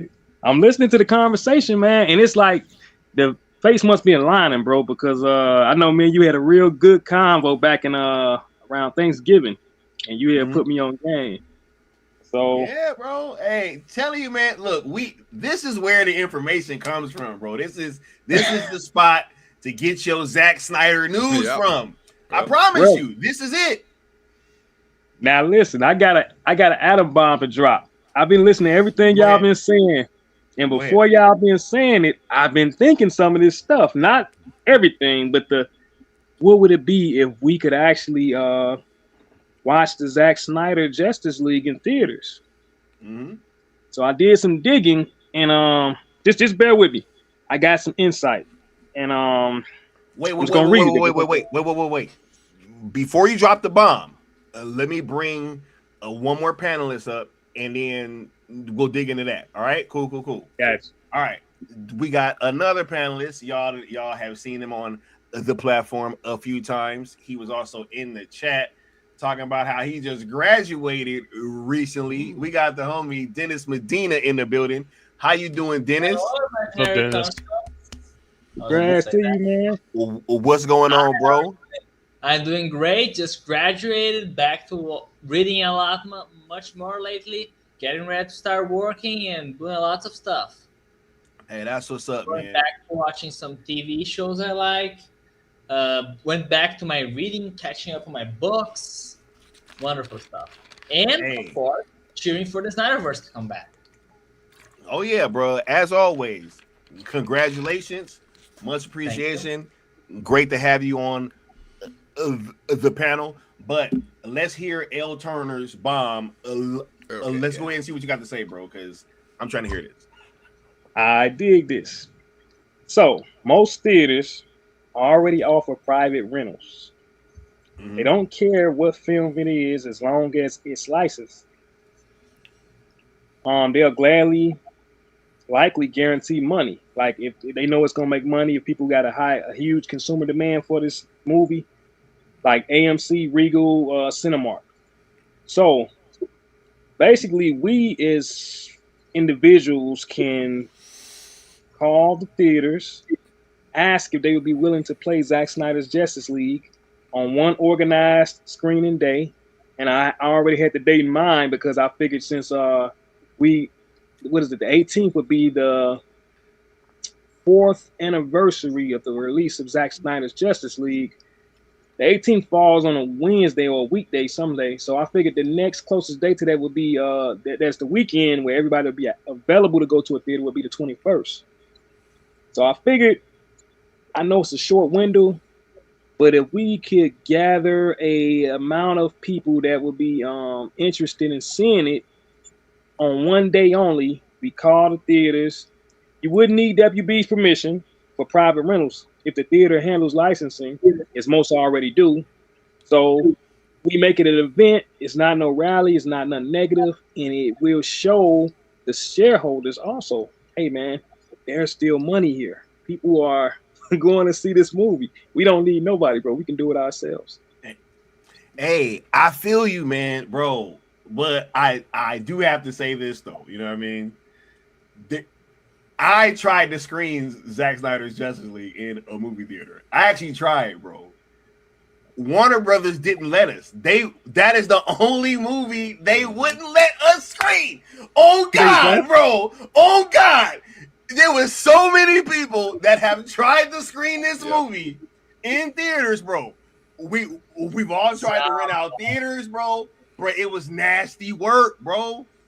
So you guys see work. Kevin I'm telling Smith you, from doing it. He was trying It's to do all it. about fight for WB, right? The thing about WB is that you stop. They didn't want to bring back Zack or even acknowledge the success of the character because you'd be acknowledging a mistake, and they don't want to do that. That's why changing of the guard is the best option. I asked him. I was like, "Yo, I got the Blu-ray. I can't just come in the theater and play the." They was like, "No." I was like, "Yo, bro, I was so confused. I was like, yo, I've never heard of that, right?" But dude, I swear to you, bro, like when it came to that movie, right? I don't think they're gonna let it go down until this thing gets sold. I just don't think so, bro. Like I literally tried years ago. It was a bunch of us that tried. So I'm down for maybe trying again, but I don't know if they're gonna do that because like I called myself. This is not like no secondhand information. I was like, bruh, I want to rent a theater because I want to watch ZSJL in a movie theater with a bunch of the homies. I had already asked a bunch of the homies. I was like, yo, would you be willing to like pay $10-15 to come watch it? Everybody, bro, I got a bunch of people saying, yeah. I was like, yo, let's do this. But yeah, man, he said this, no, this was a Warner Media, right? Oh, what's that? L. Turner? One day only. we as fans, we go. We call the theaters and we set up for this one day to see this in theaters all over the world, global. Hey, I'm with it. I'm with trying again. But no, I don't think that this was the Emmerich days. I think this was and so look, they stopped Kevin Smith too. They stopped Kevin Smith was gonna show it. They said nope. They said nope, bro. Like on everything. On everything. They have so they could pretty much stop theaters from showing something. Yes, bro. Yes, bro.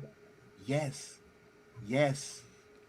Yo, I don't think people understand the links that they were going through to try to silence this whole thing. Oh, yeah. It was stuff that had never been heard before. Because I see your face. You're like, wait a minute, that don't even make no sense, right? It don't. But I was sitting there. I tell this story to my dad. He refused to believe it. Bruh, I tried to get an IMAX theater because you can rent an IMAX theater too. Yeah, it just costs more. They said no, we can't show that. Like I was like, what do you mean we can't show that? Like, bro, it's insane, dude. It is insane. And this is after Snyder stuff was out. After he released his stuff. I had the Blu-ray. You said that. You said that. I was like, yo, I can't just play my movie. Like, I can't just rent the theater out and play my disc. It was like, if it's that one, no. What? If it's that one, meaning if it's not Josh Whedon's.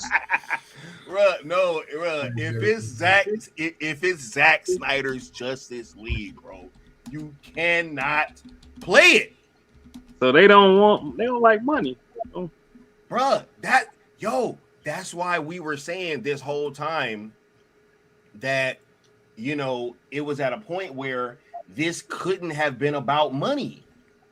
Because you guys are doing all of this stuff that's just counter to whatever would bring you money. Like, we're literally trying to rent out theaters. Bruh, that was like we was on renting out theaters, bro, as soon as the Snyder Cut came out. It was a bunch of us like, yo, what? I can't watch this in theaters? All right, cool. I'm just going to rent out a theater my damn self. Nope. I've been working, bro. I got a domain. I'm trying to, like, hey, I'm trying to create a bro. I don't know, man. Maybe somebody, like, who is that now? We got Abdi in there. Pam, Abdi, and who else? But one of Mike DeLuca. Mike and Pan apparently are on our side. The problem is that James Gunn is in charge of DC. James gets to say on DC stuff until he's James, bro. It's James, bro. It's James. And by the way, that debunks when like the Gunn fans, quote unquote, because the Gunn doesn't really have fans. He just has Snyder haters that will cling to anything that gives Zack Snyder to just hate on the guy. It's really true. Whenever the Gunn says, "Oh, Cope, there's a sequel coming," yeah, it's easy to get a sequel. And the movie is directed by a narcissist who's like the CEO of the franchise, you know. Yeah. Hey. Like the guy in charge, he gets to say what has a sequel or it doesn't. He doesn't give a shit about the IP except for himself. Right. Because just as Superman Lois, biggest success in TV in DC history, and he canceled it because it was gonna overshadow his bullshit movie. Because he knew I hear you, bro. That show. Great point, right? But now, real quick, wait. The homie Necron got to bounce out, bro. What's your closing thoughts on everything, man? Yo, it's like saying, you know, everyone, it's gonna happen. There's really no debate anymore. It's just a matter of time. Happy 2/14. Thanks for everyone who's here, engaging, showing up in the chat on the panel. This is what it's all about, you know, just keeping engagement up for it, letting them know that we're still going to be here when it all happens, that we want to see it, you know, more of it. Yeah, man. It's all about this engagement. So, right. L. Turner looks vexed. He's like, bro, what the hell is going on? I'm trying to go watch this shit in theaters, and y'all telling me that they didn't want You know what? That they didn't want y'all to watch it in theaters. I do remember that whole thing, and it, yep, that's how it went down. Bruh, it might tried, be a little bro. different. It might be a little different now with what's going on. Maybe, hopefully. It might be, but in the past, it was like, no way. They were locking this thing up harder than the Epstein files. Like, what are they trying to do here? Couldn't rent a regular theater. Couldn't rent an IMAX theater. They was like, no, not if you're watching that. You cannot watch that in here. What? You know, I can watch anything else. We'll show you Justice League. Like that. Justice League, for sure. What? Yeah. We'll fucking spoon feed that to you. You know what I'm saying? Yeah. We'll actually give you a discount. We'll let you in there for free, motherfucker. Just come spend some money, right? Nah, bro. It was crazy. ZSJL, get it out of here. Can't screen it. Gotta go, man. Later. Crazy. It's all right. That was a bit of a, but nah. What were you saying, bro? Me? Yeah. No, I was saying I'm out. I'll see y'all later. Oh, all right. Have a good Much weekend. love, Necron. All right, later. Much love, bro. Right. We got another guest pulling up. But before I bring him up, I do want to make this clear. Hey, L Turner, I'm all with trying again, but I just had to get that off because that 1000% happened, bro. Like, I was frustrated. I was calling like, yo, what are you talking about? Why can't I go watch anything else in there? Bro, I could rent out a movie theater and play video games. Right? They will let you do that, but they will not let you go watch Zack Snyder's Justice League. I was like, wait a minute. So I can rent out the theater and play video games for 4 hours, but I can't watch Zack Snyder's Justice League for 4 hours. Nope. It's going to have to be strategically done. Like, I think with good faith, we probably can't say anything in relation to their previous failures. We can't, mock what's not working for them. And we just got to show it as like a active, pure fandom. Hey, man, we just really want to see this movie in theaters. And that's it. We're not talking about how great we are, better we are than James Gunn's regime. It's just about fandom. And then eventually, hopefully, that will garner what it need to garner for the right people. Because the money people, they care about money. Yeah. And James Gunn, we know what he's thinking. He's like, hey, man, wait, I got one more idea. I'm not finished. I got Brave and the Bold. Yeah. I got the Robin and Puppet show. And it's like, bro, we've been spewing out money that's not been recouped. And eventually we're going to stop giving money to you guys. Right. What's up, Mama Bear? I did just notice that you're in here. Thank you for joining. Right. But yeah, no, I'm all with it, man.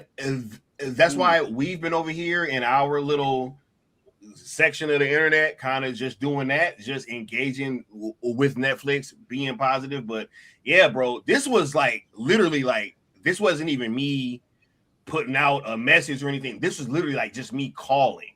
I was calling theaters and was like, let me see what's up.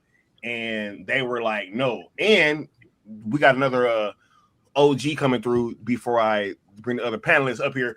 We got Apex Lux in the building, bro, who can also speak on this theater situation. But before you do that, let me go ahead and play this drop for y'all because y'all did hit 50 likes like hella long ago. My bad.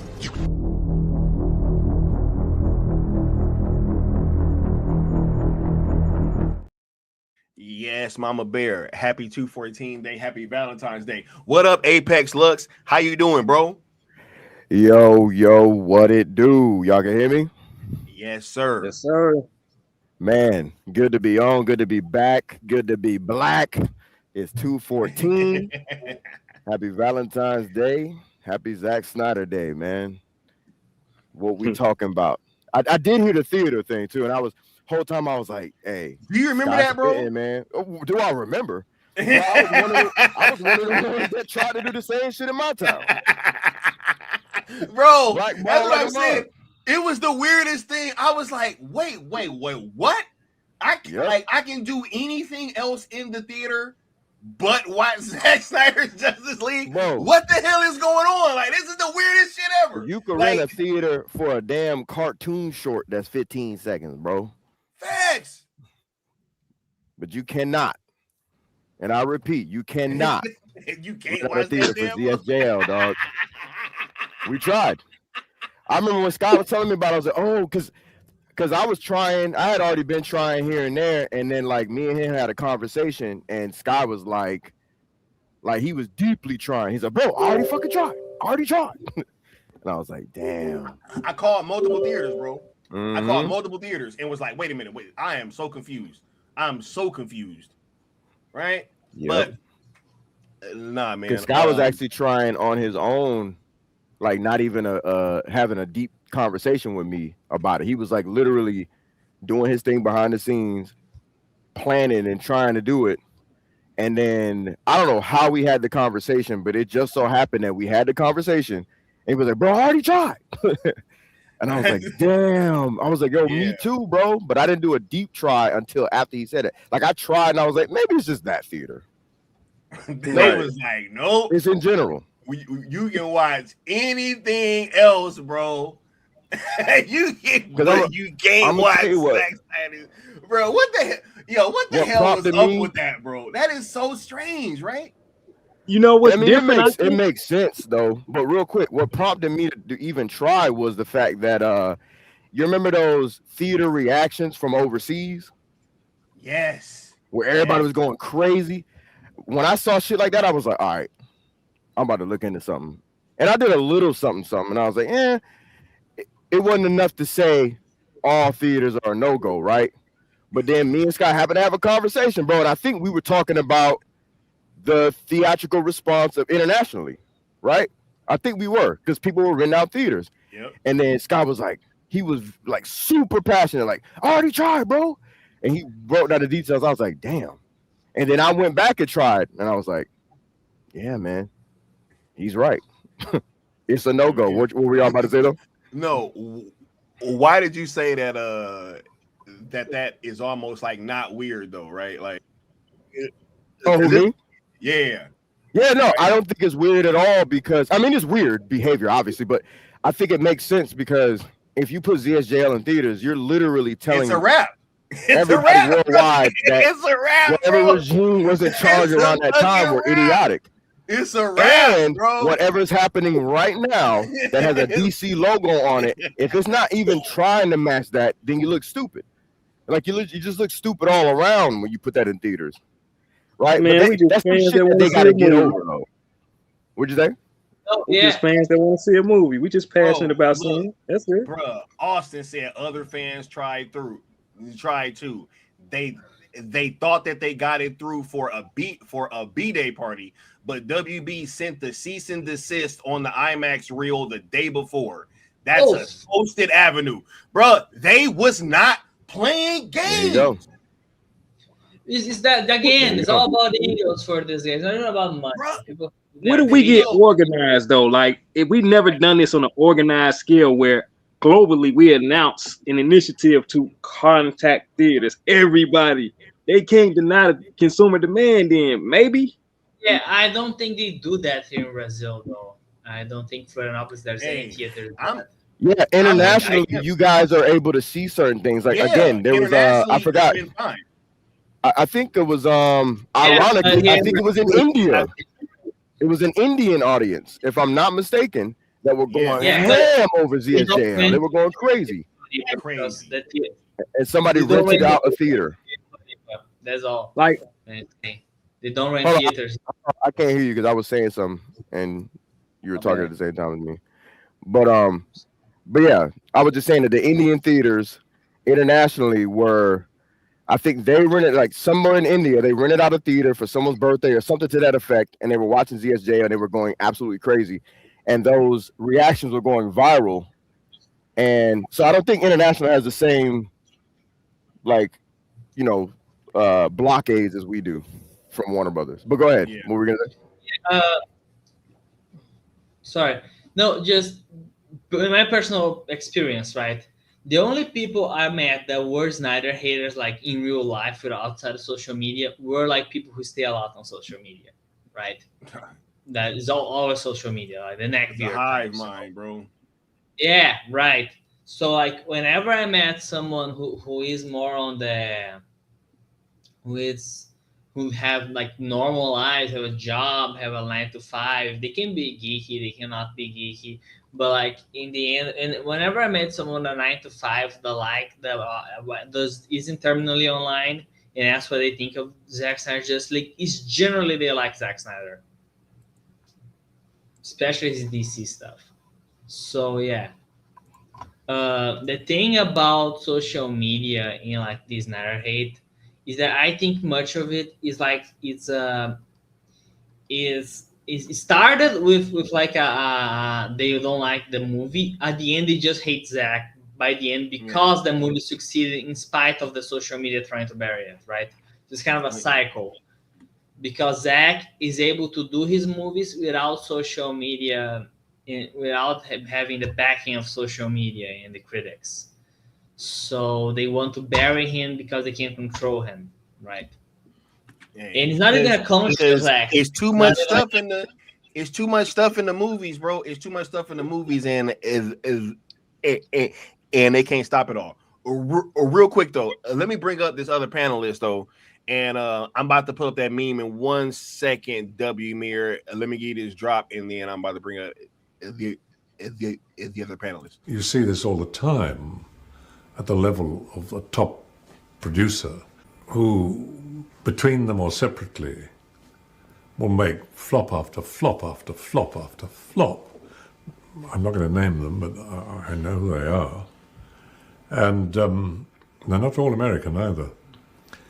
And they still get paid huge sums of money for being in films that nobody wants to see. And producers make pictures out of which they take enormous sums of money. And the films, again, are not films people want to see. They're always going to blame somebody else. Always. Not their fault. No, you were the one who said, or whatever. And there's a word for that. It's called upward failure. You see it all the time. We got the homie Cozy Boy Cam in the building. What's going on, Cozy? Yo, y'all can hear me? Yes, sir. Yes, sir. Okay. Because last time I was on StreamYard, I was with with Lethal Geeks, and my mic was messing up. So cool. Oh, we can hear you loud and clear, bro. How you feeling? What's I'm going feeling on? good, man. I wanted to show up, let everybody see my face, see who, if you haven't, gone to my other stuff on social media, I want to show my face, show everybody, that's what I look like. And happy 214, everybody. Happy 214. Yo, facts. Happy 214. Man, it's shout out to Cozy Boy Cam. You know what I'm saying? Yeah, man. Dog, I just want to say this has been a long time coming, and I've been wanting my fucking refund back from the studio. I've been wanting my refund after that trash ass Justice League film they tried to put in theaters and put that blame on Zack. I wanted my money back ever since. So ever since then, I've been waiting for Whedon is one of those directors that got so high on his own Kool-Aid he forgot what his movies fucking worked. If you look at it, as Avengers aged poorly, all right, it aged so terribly. The only thing that is still worth watching of his, I think, is like the Buffy, and even that's like nothing compared to there are much better souls at that time that were not besides Buffy. But I feel like the idea was interesting, but even then it was not So the guy is overrated. Oh yeah, him. Joss Whedon is a poor man's Quentin Tarantino. I was about to say, bro. Don't get luck started, bro. Hey, look, tell them about your Joss Whedon take, just real quick. Yeah, my Joss Whedon take is this: that Joss Whedon watched a lot of Pulp Fiction and a lot of Quentin Tarantino movies and thought he could be him and started to try to ape and mimic that shit. Because Quentin Tarantino, he did a great job of creating language within the zeitgeist at the time that actually translated to today, where everybody started to mimic and talk about pop culture in a cool way. Joss Whedon stole that, in my opinion, and made it watered down. And James Gunn stole that from Joss Whedon. So James Gunn is a poor man's Joss Whedon, and Joss Whedon is a poor man's Quentin Tarantino. Well, and even further, I'm gonna go on a hot take. I think that Buffy, I like to think, I'm not sure if that's true or not, that even if Buffy was never released, it would have changed that much. It would actually be better, because that way the first like supernatural teen drama we would have gotten was Roswell, and Roswell is way better than Buffy. All right, so in that show wouldn't have been ruined by the studio trying to turn it into Buffy on season 2 and then getting canceled in season 4 before season 4 was made. So after season 3. Hey. And that's another story, but I like really that man away from Buffy. You know what I'm saying? Because if we going off of any of the allegations that went down on set, you know what I'm saying? Exactly. Keep that man away from Buffy. Keep that man away. Rest in peace, Michelle Trachtenberg. Right, the guys who made Buffy hate making that show. What does that tell you? You know. I mean, I believe it. If you go look at what was it, Age of Ultron, and what he did with Black Widow, and then you look at what he did with Wonder Woman and Justice League. Look, I'm the guy. I'm able to put out with a lot of bad shit on set, as long as the project is actually something special. Just didn't make anything special, guys. Like maybe like Firefly, and that's only because no one else tried, right? To the space western in the mainstream, right? So fuck him, all right? He's like, look, I don't even have a deep. I'm unable to tolerate directors being dicks if the project is good. Again, my favorite game is LA Noire. The director was a dick. I don't care that much because the game was awesome. But like, Joss Whedon didn't make much stuff awesome. They actually ruined the superhero genre, as far as I'm concerned. Right? He ruined it. Like everyone. I don't know. I think it was more. I wouldn't say he. Yeah, thank you. I was about to James Gunn, bro. That's what I was about to say.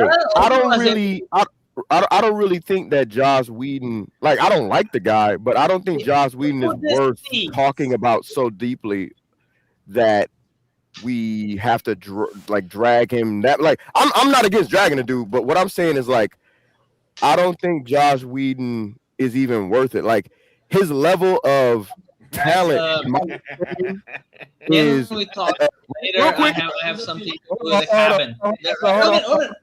Hold on. I'm reading my gas is time. We can't speak at the same time.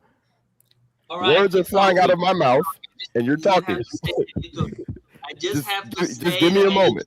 Break. Coming back in 5 minutes. All right. Sorry. Oh, we got you. Have to say that. That's fine. All right.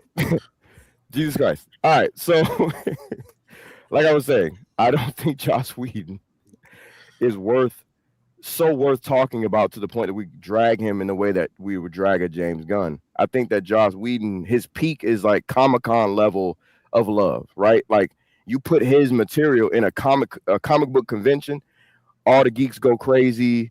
You know what I'm saying? There was a time where I was like, yay, Joss Whedon, right? We were all kind of there at some point to a varying degree. That's where it stops. I think he was stupid to try to butcher Justice League, but hey, everybody has a price, I suppose, right? And I guess that dude needed a paycheck. He tried, bro, right? At the beginning of the movie, he tried. But exactly. But that's to say that he was a part of the plans and a part of the operation to get Zack up out of there. So I don't give him no flack, but at the same time, like, he don't get the same level of vitriol that a James Gunn would, and that's why I alley-oop it to Sky, because he was about to make a good point. Yeah, because if anybody ruined comic book movies, it was James Gunn, bro. Like, if you look at the MCU, most of their movies were okay to pretty good, right? Leading up to Guardians of the Galaxy. Soon as that movie came out, MCU does a hard pivot. All of their movies start becoming like having this James Gunn level humor, whereas that was not the case prior to, right? These movies had their own feel. Thor didn't feel like Captain America. Captain America didn't feel like Iron Man. Iron Man didn't feel like Hulk, right? All of these things had their own vibe, right? They had their own little things going on. Soon as James Gunn gets there, enter Guardians of the Galaxy, now everything's this big joke. James Gunn gets the moniker of like handling the cosmic side of the DCU, brings in people like Taika Waititi, right? Thor, Ragnarok, and Love and Thunder, right? All that stuff further drives a nail in the coffin. Then James Gunn comes over to DC, does The Suicide Squad, one of the biggest flops in comic book movie history, right? Then he turns around and ruins Superman, right? Now we got an entire DCU. So if anybody ruined comic book movies, it was James Gunn, bro.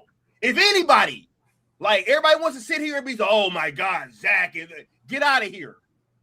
DC was making money when Zack was there, and Marvel was making money when Zack was there. Both entities were making money at their peak, mind you. That's a fact. Right? That's a fact. Zack gets pushed out. This whole James Gunn humor thing takes over both sides. Right? Because, bro, real quick, the market was demanding that we get an alternative, whether we realize it or not. Like, we came off of the heels of the Dark Knight trilogy that kind of elevated the whole genre to maturity.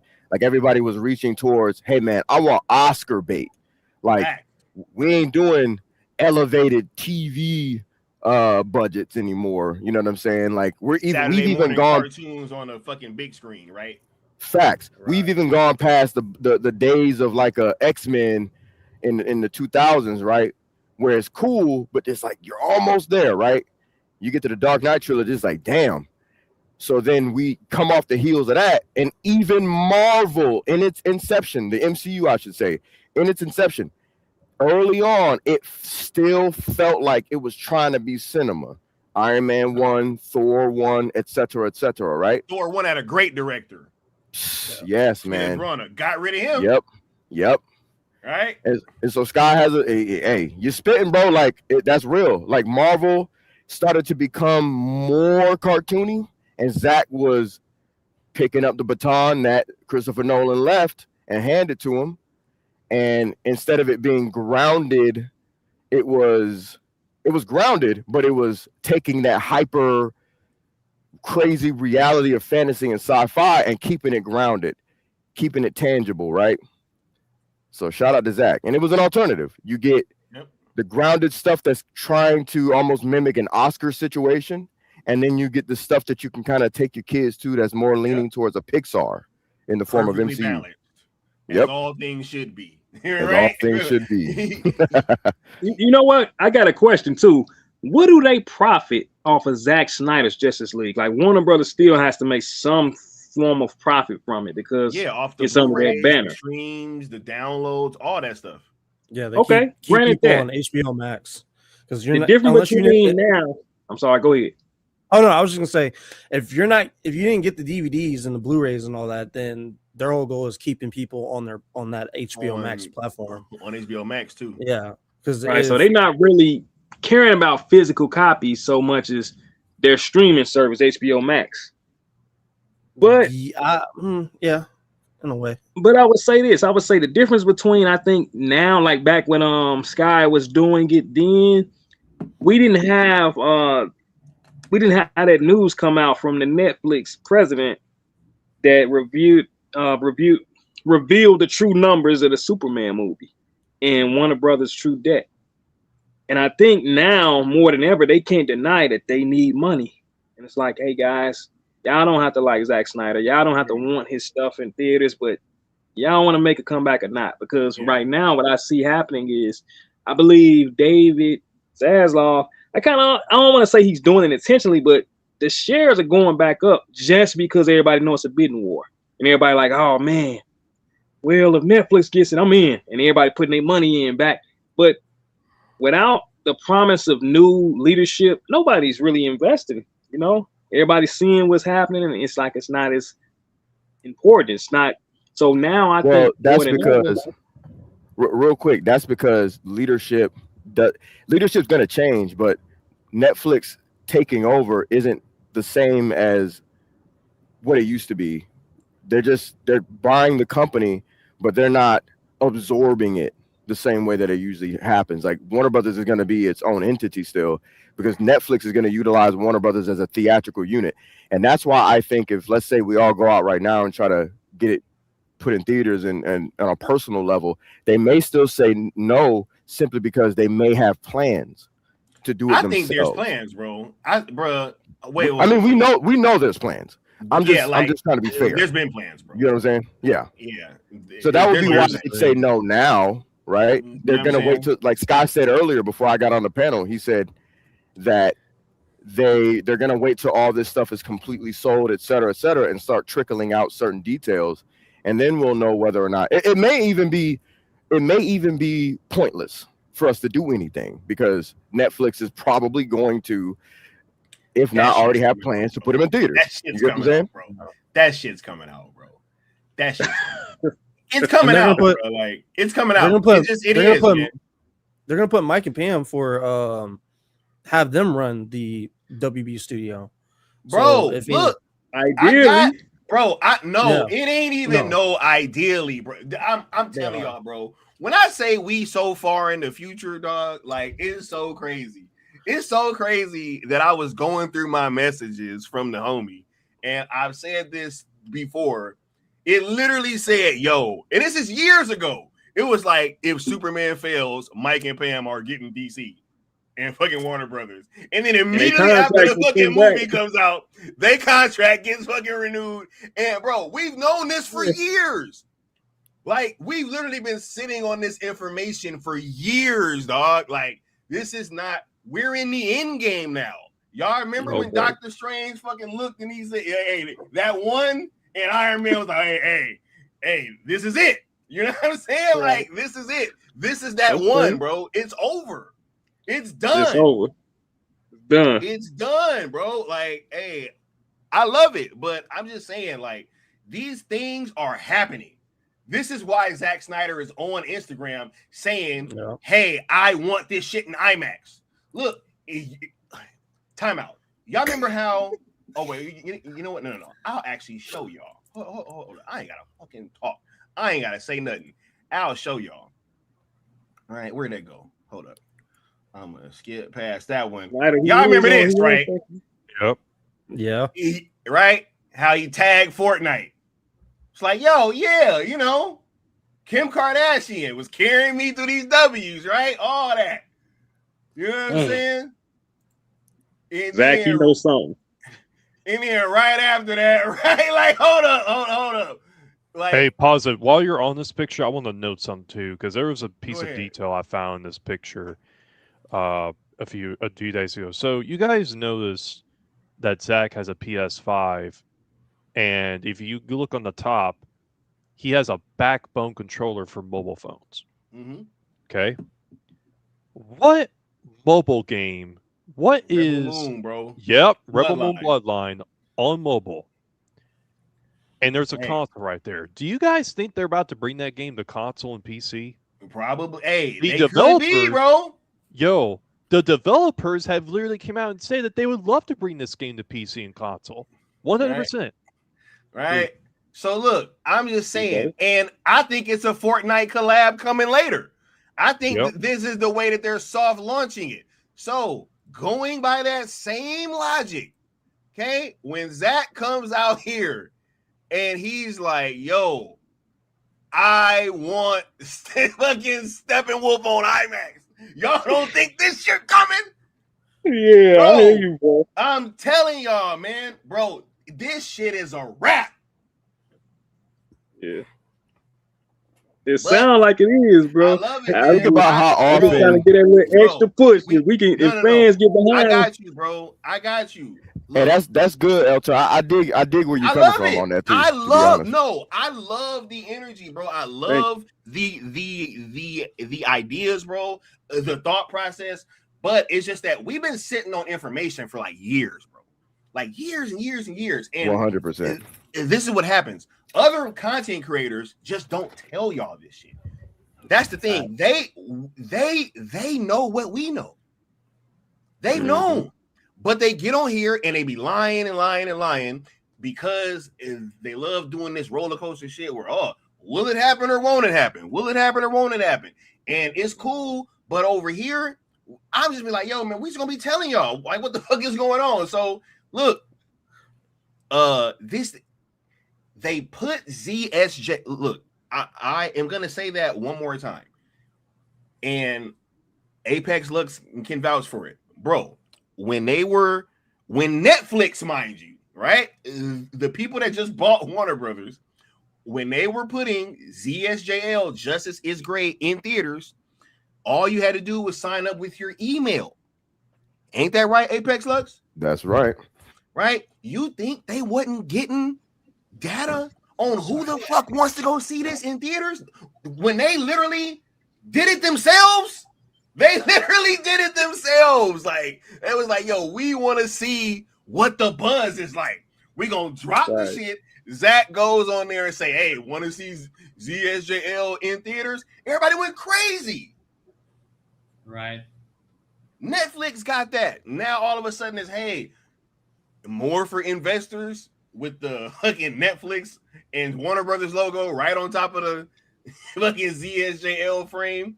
Right, man. Look, bro, this is happening. Guys, it's happening.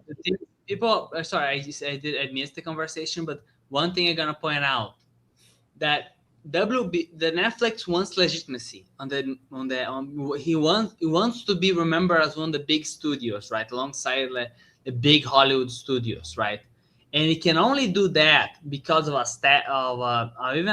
reputation level in theaters, right. So they are going to move to theaters because they want that legitimacy. They want that praise. They want that, not legitimacy, but like, you want to be acknowledged leading studio, right? Because money they have lots of it. The one thing, and they have the audience, they want is the acceptance of Hollywood. And to do that, they need the theaters, right? Yeah. Facts. Yo. And not even just that. Think about this. ZSJL is what, I don't give a fuck what they say. That movie is what launched HBO Max. They use that to launch HBO Max. 1000%, bro. The app crashed. The app crashed. And they used our fan base, bro. Right? Our fan base, bro. I always tell this story. I'm personally responsible for about 50 fucking IMAX subscriptions. At least. Between people I was talking to in real life. That ain't even just counting me getting on this internet and talking. I'm talking about people like, bro, everybody I knew, all my coworkers, my friends, my family, my clients. I was telling everybody. I was like, hey, HBO Max, look, when this shit comes in May, was that 18th? You better be watching Zack Snyder's Justice League. I don't care if you even in the house to watch it. I was telling everybody, yo, just put that shit on in your house. And I'm like, I was calling in every favor I knew from everybody. I was like, yo, just screen the movie. I don't even care if you watch it. Just turn it on in your house. So, and look, how many people was like me doing that same thing, telling everybody like, yo, get on HBO Max, get a subscription, sign up, screen ZSJL, right? No. How many people was telling that, right? So, we launched that platform. You think and they that Netflix? Think about this. You think Netflix don't know? Because, like I said, they already got the data of like, hey, as soon as we said that this shit might be in theaters, it broke the internet, right? And it was for one screening of Justice is Great, right? Sky, if they put this thing in theaters for like a month, bro, it's over. Sky, you know what's so funny? You're mentioning Justice is Gray. What on Thanksgiving was Thanksgiving? I won't say it was Thanksgiving. What did Zach tell people on his Instagram post to go do? Go watch Justice is Gray. I guarantee you they have the numbers for that too. Yeah. Definitely. So it's all like they plays. So they know they like even if people, let's just say, even if there's people who don't believe they have the numbers for some whatever reason, they have the numbers now. If you don't want to believe those numbers back then, they have the numbers now to even prove. We had the director himself tell people to go watch Justice is Gray. People went and watched it. We have the numbers to show you that people are still invested. So it's like, yeah, it's happening. I've always had faith way back then, even like, and that's before even considering the physical media numbers. Oh yeah, bruh. How many people imported a European version of Zack Snyder's Justice League because it took too long if it come out in the US? I know I did. For sure. I know I did. I was fucking importing European Blu-rays, bro. What you mean, dog? They know, bro. They know. And just think about that. That was probably even a play. Like, you know what? We ain't gonna give it to them motherfuckers. Let's just see what happens. Right? And it took too long, and I had to import my version. And then it came out over here, and I still bought it because I don't like they 4K Blu-ray cases. They still got the thick ones. Oh yeah. I was have like, at least 3 I or need 4 that versions. sleek one. You know what I'm saying? Same thing here. I have at least And 3 or 4 versions of that movie. I have the international one that came out. I have the one that finally came out in the US when it dropped on like Amazon. Because the international one came out on Amazon too. And then I have one like random one in a soft case. And then I have the one that's the mother box. I have the Human Earth mother box. The big giant one from what's it, Manta Lab. It's the collectible one. Like it's the movie size version. So you take out the box, you get the movie and all that. So I got at least 3 or 4 versions of this freaking movie alone. Yeah, bro. You know what I'm saying? How much data is that? How many people did that, right? A bunch of people did. That's what I'm saying, bro. And Sky and others did, you know? Bruh, every time my Blu-ray skips one time, I order a new one. Like, as soon as it skips, I'm done. I'm done. I need this shit to play through as crisp as I saw it in the theater, right? Like, I don't need no interruptions. None. Just, it's a wrap. As soon as it skipped one time, bro, I'm ordering a new one. I should just have that shit on reorder on Amazon monthly or some shit, bro. Come on, man. Nah, look, I get passionate because we've just known a lot of these things and we've been talking about them and we've been trying to tell people, like I always say, y'all think that Netflix, bro, wait, hold up, time out. Y'all think they about to put Chronicles of Narnia in IMAX and not the fucking Justice League? like, really?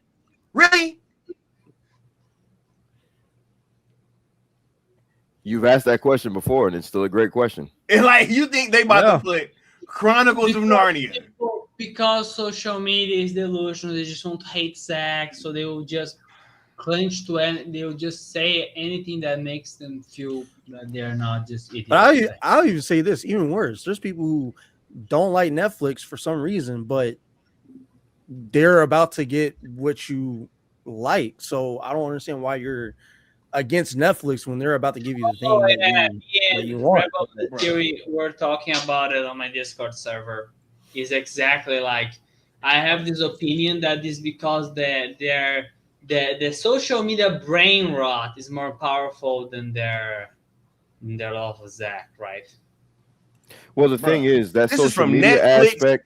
This is from Netflix.com. Greta Gerwig's Narnia. It's from Netflix.com. Y'all think they about to put Chronicles of Narnia? I hope she doesn't blow this, by the way. I Y'all like think her, they about but to put Chronicles of Narnia in I don't IMAX, but not Zack Snyder's Justice League. The 2020s, right? I just hope it's good, but I don't think they can beat Liam Neeson though, right? On the role of Aslan. Hope it's good. Just don't think. I'm just saying, whatever. Hey, look, your reaction, Dennis, proves my point. Do you think that they're about to put Chronicles of Narnia because Apex over here like, man, I hope that she don't blow it, right? All this stuff. This is they're going back to theaters wherever they got. This is a big question. Zack Snyder's Justice League is not a question. No, it's not. It's not. That's not a question. Like that is. Hey, that's such a good point, Sky. I pick up what you're putting down. You're saying like they're putting this in theaters, and people are even saying like, I don't know, it might be good. It's in the hands of Greta Gerwig. Blah blah blah. A guaranteed hit. Yeah, they damn sure ain't skipping ZSJL, bro.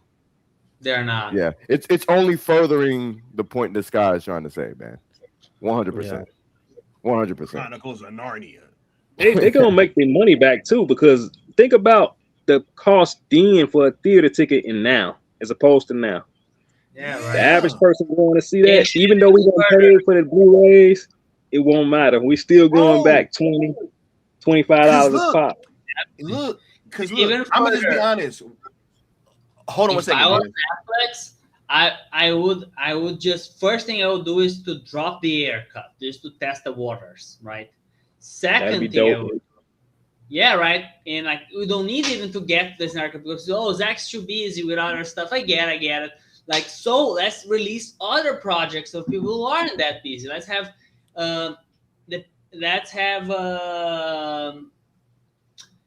David Ayer's Suicide Squad is ready to go, right? Let's have Ben Affleck's Batman movie that he wants really to make, and he doesn't have that many projects to come out as a director, right? So let's have that. Let's have if depending how long it takes to get Henry back, let's get Man of Steel 2 out there, right? Let's have right? Yeah. Hey, I think that the air cut is definitely going to be coming. I just think that at the end of the day, this is more than likely coming first. I think this coming to theaters is going to be the first thing that's going to happen. I believe it is. Yeah, because it's made for theaters. Look at that. Yeah, and there's people that have already seen it, and that was going to be my point a second ago. Like, I know that people feel like y'all have watched this movie, but honestly, you guys haven't if you didn't see it in the IMAX. Like, this shit is like otherworldly, man. This is an otherworldly experience watching this movie in IMAX, and that's not hyperbole. It's crazy. But like, wait, once again, we had Josh on earlier, Lux. Can you talk about, because I know that the haters be thinking that we putting cap on it, talking about what it feels like watching this movie. Can you talk about what that was like for you? Because you were at Full Circle as well as I was, right? Actually, right next to me. And yeah, bro, what did you think about, when you was watching this film? This was one of my favorite, if not my favorite, theatrical experiences, just based on the movie of it in and of itself. I don't think y'all really get it, bro. Like, even like diehard lovers of ZSJL or Zack Snyder or both, right? I don't think y'all really understand, bro. When I saw Steppenwolf tossing them, almost said something. When I saw Steppenwolf tossing them horses, dog, it just hit different, dog. When he first came down out the boom tube and did that's what John said earlier, bro. That's what John said earlier. He said hilarious. When he landed, bro. Bro, it was nasty, bro. Hey, my first trip out moment was the fucking the history lesson. But Josh said the same thing earlier too, though. That's crazy. Hey, shout out to Josh, man. Y'all know that's the Robin, bro, the Robin of the movement and the Joker. But bro, I didn't even know that. Listen, man, when he landed, it's just a different vibe, man. It's like, oh, this motherfucker about to take over. Oh!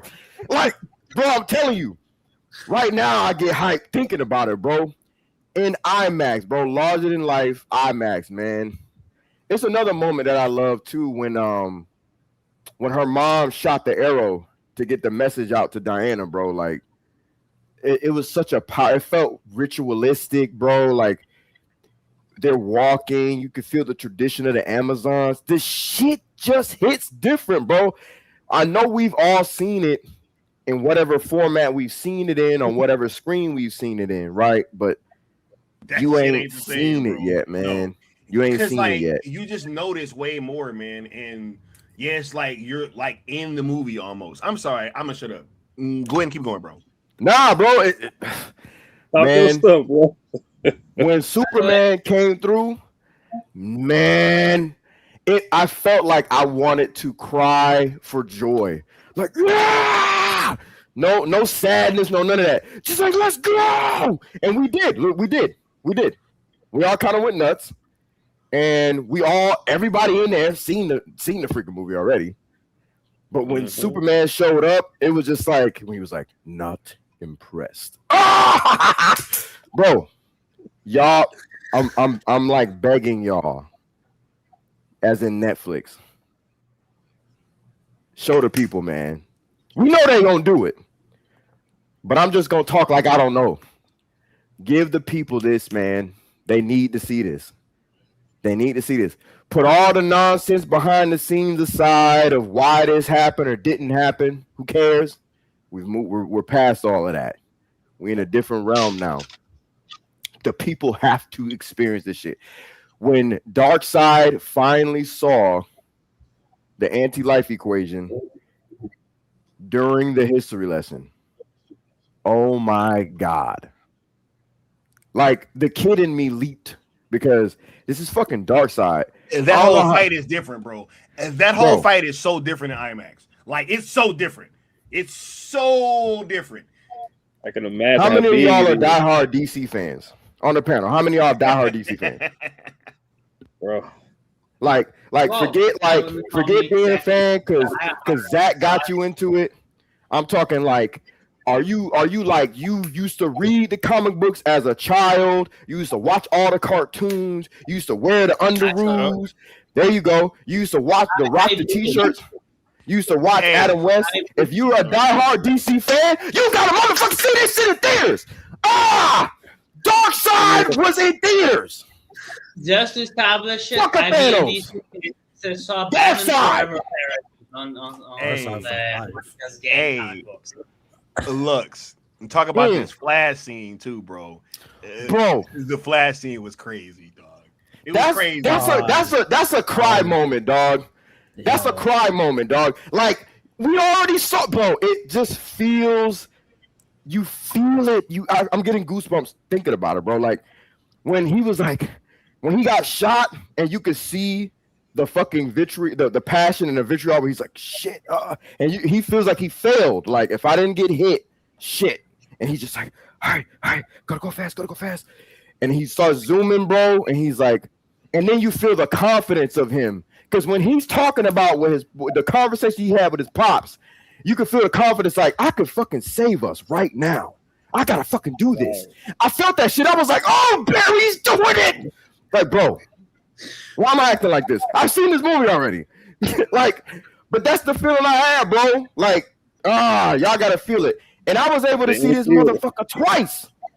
Once in IMAX, and then in Justice is Gray in theaters as well, bro. I'm telling you. That shit should have been illegal. Like, seeing Justice is Gray in theaters, bro. Crazy. So, and that was thanks to Pam Abdi and Mike DeLuca, and also Netflix, because Netflix facilitated Justice is Gray, for crying out loud. Netflix facilitated that. I need y'all to remember that. I need y'all to really let that sink into your soul while we're over here contemplating whether Netflix is going to do something or not. They already put it in theaters. Justice is Gray. They put the most obscure, niche version of what we want in a theater already. You don't think they're going to do it? You think they ain't going to do it again? Come on now. I think if we band together and campaign, we could do it now. We got March 21st coming up, but that only leave us a window of 4 weeks. Or we could 18th. I know it's the anniversary, but it's a weekday. Most people be at work, so I figured the closest date that's available to everybody would be the 21st. This is the next Saturday, like 3 days after. So I was gonna say, in honor of March 18th, by the way, but I was gonna say we could do that. We could push the initiative. We could push the initiative for fans to just call their local theaters. Oh boy, everybody, anybody, everywhere. Let's try to get this in theaters to see it in honor of the 18th of Zack Snyder Justice League. Or Or we could do that, or we can give ourselves a whole year of campaigning, just promoting it. They give fans the whole year to call theaters and be ready for next 2027. But I feel like it would be doper now because right now they're not really doing so great at WB. Right now that news is fresh that they're not really making their money back from Superman. And it's like if they see right now that there's a, because even with this short notice, man, people gonna pull up. People will pull up to see Justice League in theaters. I believe it. And the real flex is that we did it in a 4-week window. Yo, the real flex is all we did was spread the word. Hey, everybody, call y'all theaters, see if they'll play Justice League, and then we got organization behind it. And we're not, it's not toxic fandom. It's not the whole cultist thing. The smear campaign. It's like we're just passionate people. The money is in favor of Zack Snyder and his vision, and that's all we want. Hey, I'm all with it, man. I'm all with the intent, man, because more ways of trying to get this thing seen by people is definitely what we need right now, man. So I'm all with it. Cozy, I wanted to ask Cozy something because I saw him kind of wilding out while the homie Lux was talking about that. How does that strike for you, just hearing the passion from people that have seen this thing, right? Well, first, I feel happy because even if I didn't get to see it, there's at least fans that got to see it. So they are able to walk and talk and actually tell people, yo, nah, we got to see it in theaters. I don't like, and there's still more people who didn't get to see it. So on the other end of it, I'm over here like, damn, bro, like this is what I wanted when that trash version came out. How Leon is feeling is what I was wanting when that version was supposed to come out way back then. And I'm sitting here like, I'm already just going through different scenes of like, yo, that scene where they're all sitting in front of the mother box talking and you're seeing the camera pan around them. I'm just like, yo, I know that scene's got to hit hard. The history lesson scene, I'm like, yeah, all right. Just seeing it on the TV and watching it and watching this movie so many times and being like, yo, I know in theaters this hits. The scene where Steppenwolf first boom tubes into Themyscira and you hear the yo, you hear Amazonians, show them your fear. We have no bro. Every single time that comes on, I get goosebumps. So I'm already knowing, yo, in theaters with surround sound and that just hearing that chant, just yo, I'm like, yo, this like I'm jealous. Like I'm over here just like, damn, bro. Like y'all got to see theaters. Okay, not only did you get to see Red version, but you got to see Justice and Gray. Like I'm just like, yo, like I was robbed. Bro. I paid money for a film that wasn't Zack's, that got butchered. It was Zack's, but not Zack's. And ever since, I've never got my refund back. I don't want the money back. Just put this version in theaters. That's my refund. Just refund me my experience. And I'm over here just like, yo, they hates money. Because like if WB was greedy, they would just bring back the SnyderVerse, right? And I hope that's what Netflix does, because like if these companies really were greedy, they'll bring back Zack SnyderVerse, give Zack the keys to the kingdom, because everything he does prints money. Yo, at one point I was like, yo, they hate money. I just think at this point I accept it. It's just ego, bro. It's just ego. Yeah, it is. It's I don't know. I forgot who said it earlier, but bro, they don't want to admit they were wrong. They could have admitted they were wrong earlier. It's both. It's a money thing. It's an ego thing. It's a weird conspiratorial bullshit going on behind the scenes thing. It's a watering down of a brand so that brand could be connected to another brand that they think that can work, aka Marvel. Yep. because they're trying to they were trying to prepare for the DC versus Marvel thing. They were trying to prepare for the DC versus Marvel thing. It's all these different things in conjunction with each other that creates the situation. Yo, I wanted to speak on that too. Wait, hold on. I got a question. I got a question. Y'all want me to try to get the stream shut down?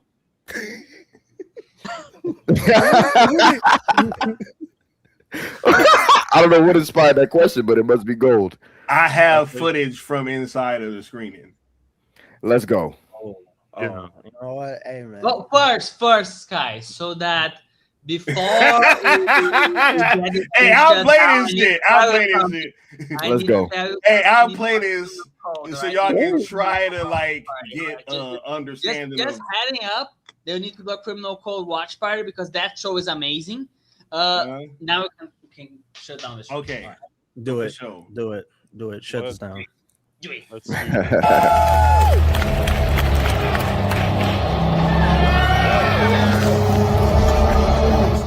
Hey, context wise, this my phone is not zoomed in at all. Oh shit. So I need you guys to understand what this looks like when you're just like looking straight ahead. Like you can only see like a fucking part of the movie. Okay. Oh my goodness. I'm sorry.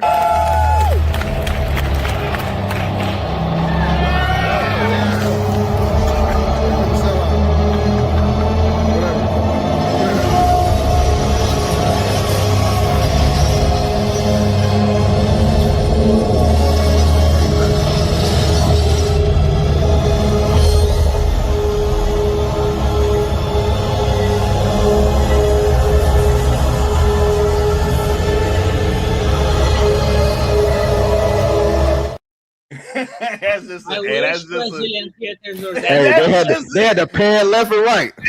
Yo, I had to show you. No, I had to try to show like, yo, this is what it looks like. Because here are pictures.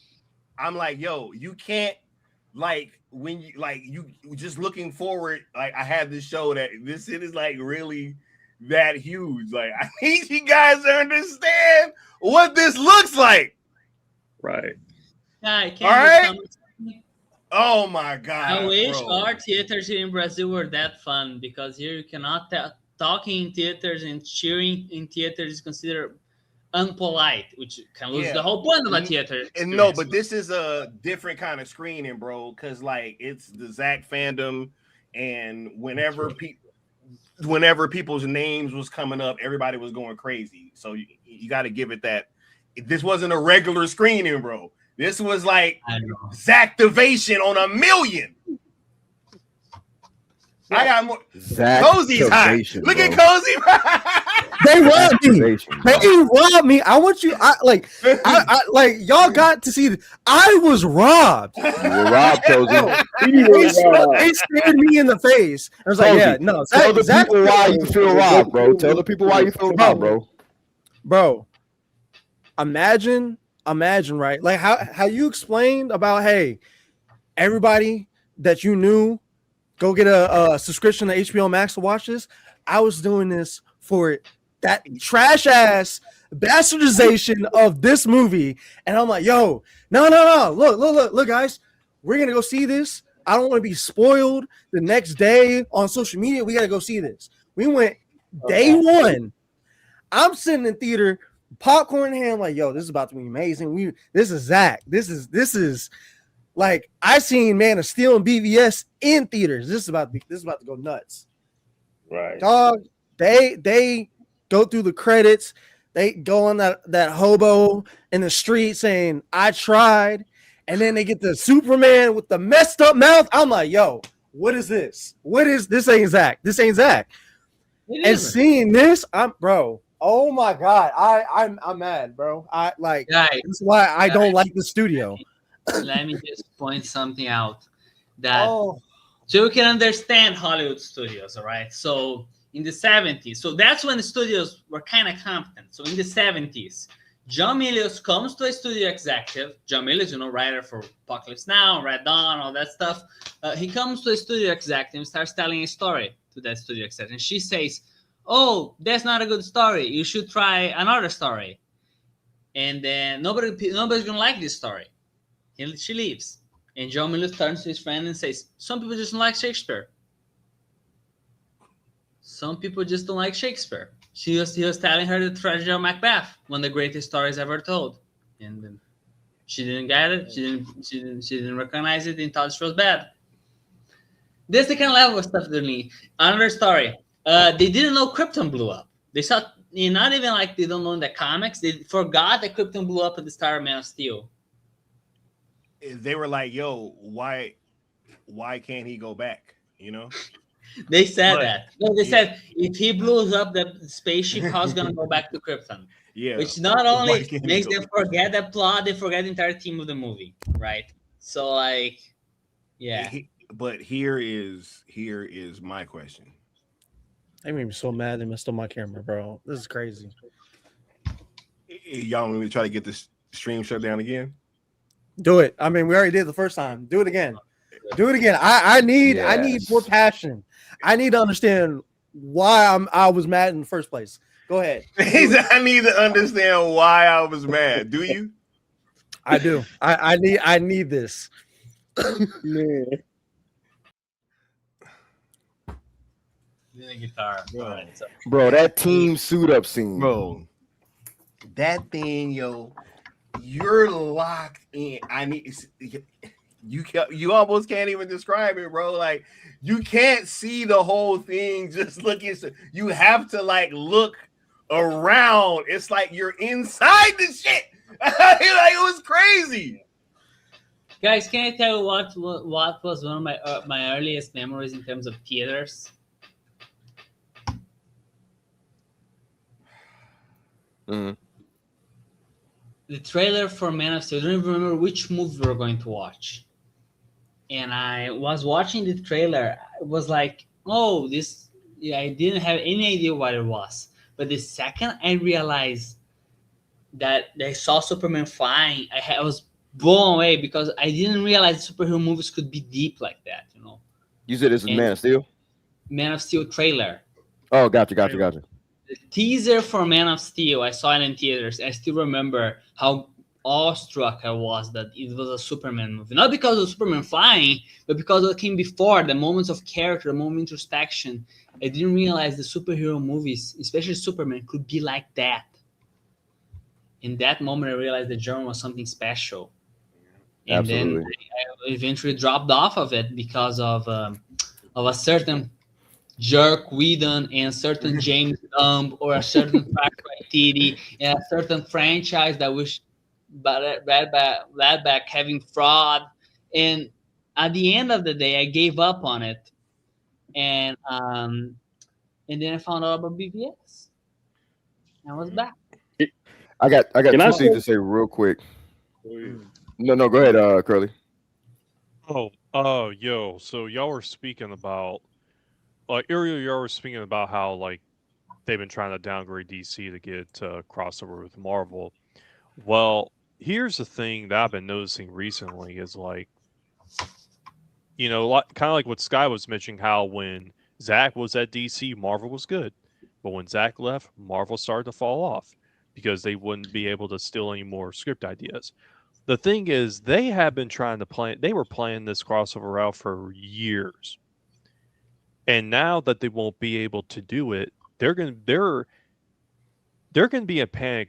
I can tell they're in panic right now because have you guys seen that they're trying to split Secret Wars into 2 parts now? Yep. Just look at the memes. That was the plan for like a while though.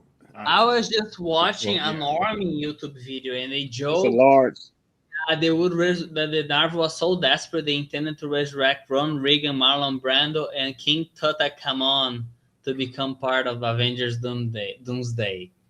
And like that's what Marvel has been reduced at by this point, right? A joke at the expense of it, right? Because Marvel is so desperate for relevance. And the thing is that somehow people forgot you cannot make one type of movie in the same franchise in whole, in like first, Marvel already had the Marvel audience, right? Now they lost it because as it just happens, you can only make shallow movies back to back to back if you keep the momentum. The moment that COVID hit and they couldn't keep the momentum, that whole franchise just collapsed. If you realize Third Show was not that great if you actually stop to think about the movie and rewatch it, or actually bother paying attention.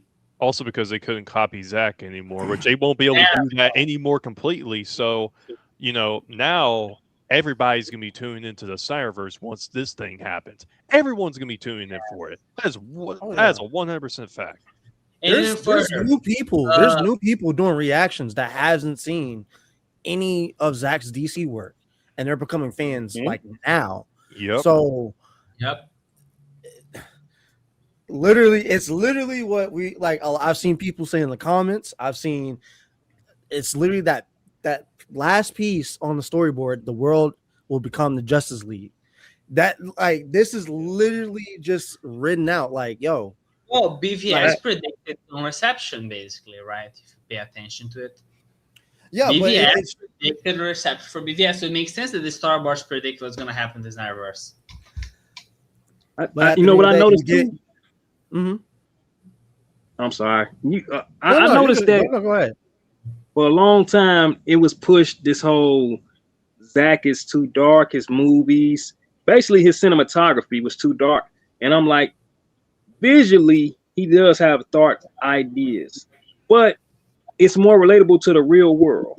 And then secondly, there's nowhere else to go if you're putting grown men in tights, having them fighting only for so long. It's going to be looked at as a cute, appealable thing to the masses because they're going to get tired of it. They're going to need new stakes, real stakes.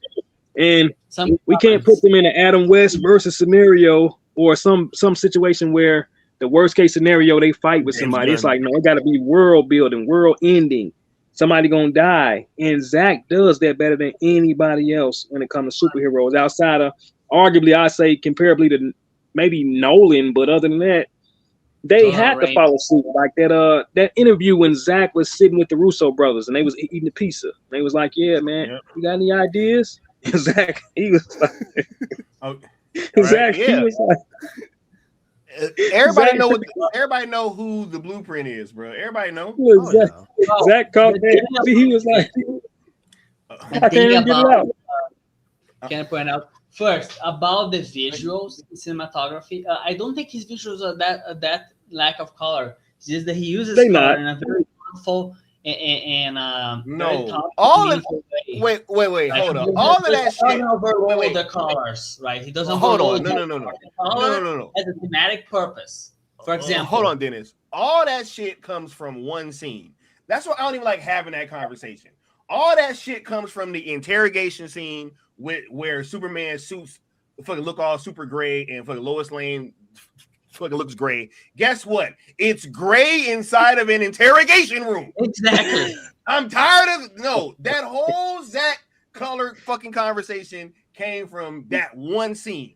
I promise you. But these people need to get arrested so they can see what an interrogation room looks like. Look, I'm gonna do this one more time. All right. I'm gonna do this one more time. Okay. Hey, we jump on a clip. Mm-hmm. Yeah. Hey. Nah, go. What? Hey. Do a hat trick. All right. No. I was gonna say, the reason why a lot of this shit is very important, like personally for me, is because I almost didn't make it. Remember? Oh, what? The ticket situation? Yes, absolutely. And I was talking like I had got a ticket, but the homies knew I didn't, and I was like, "Oh, I'm going." I bought a plane ticket to California before I actually secured tickets to Full Circle because they sold out instantly. And so I was like, I bought a plane ticket. I was like, this is me securing my spot to Full Circle, buying a plane ticket. And guess what? I was up in there. He pulled up. You know what I'm saying? I was up in there. I knew I was getting in. I was not missing that. Yeah, these are facts, right? But nah. I just want to do this one more time because I'm trying to share these little moments with y'all so y'all can see and get a feel for what this was like, man, because it was crazy. I had to pan up to see Dark Side. You had to look up. Cool. All right, I'm sorry. Hey, that might have been my ass because I damn sure was doing a lot of that. I don't know who that was, That but shit might have been me. was I don't know. That clip is like way long too. See, That's a hard ass clip. I was like trying to find the short ones for you guys, and I was like, all right, I gotta play this one. But nah, man, it was crazy, bro. Yeah, that shit was Just fire. one more Man. comment. Just one thing I need to comment. The actor who plays Steppenwolf, I found out recently, he's the guy who played Caesar in Rome, and apparently he was really into the character. Yeah, Syrian Hines. Yeah, exactly. And like that's the thing I need to point out. Zack is able to grab actors who wouldn't be normally caught dead in a superhero movie, like MCU and that stuff, and they remember it. They love the performance. They love doing the work, right? People want to work with Zack. That says something about him. For example, we have great actors in the MCU. They probably don't even remember which movie they were in. That's confirmed. Jake Gyllenhaal forgot he was in the MCU. That's funny because that did happen. That did happen. And then you had Gwyneth Paltrow and them arguing over which movies that they were in. And right there, like, wait, I was in that one. Like, yeah, you remember? She's like, no, I wasn't. And they're like, bro, yes, you were. Like, here's the scene. She's like, oh shit, you know. It's the same franchise that wasted Bilbo Baggins in a generic character. So like, they never used him. Like, they had Bilbo Baggins and they never used him. Just point that out. Snyder really got Caesar playing a comic book movie villain, right? Yeah. He was a herald of Darkseid. Man. You know what I think Snyder do better than he does this better than they new regime too. His relationships. Zack Snyder knows how to establish great relationships with people. Like and I think that's what we also got to pay attention to. Because you know, it's one thing to say, hey, your regime isn't working, you're not doing that great with your ideas, you don't seem to be that passionate. Why don't you? And it's like instead of somebody taking a constructive criticism, like, well, you know, maybe you're right. I could have did this better or that. It's like, no, we made money. What are you talking about? We're doing great. And it's just not working. It's not helping progress. It's nothing progressing from that. So it's like, okay, we got to go around it. We'll just show more admiration towards Snyder's old stuff.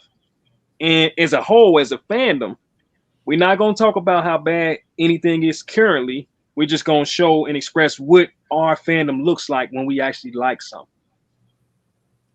Which is something that social media seems unable to do nowadays. So like the Snyder fandoms are from the healthier ones.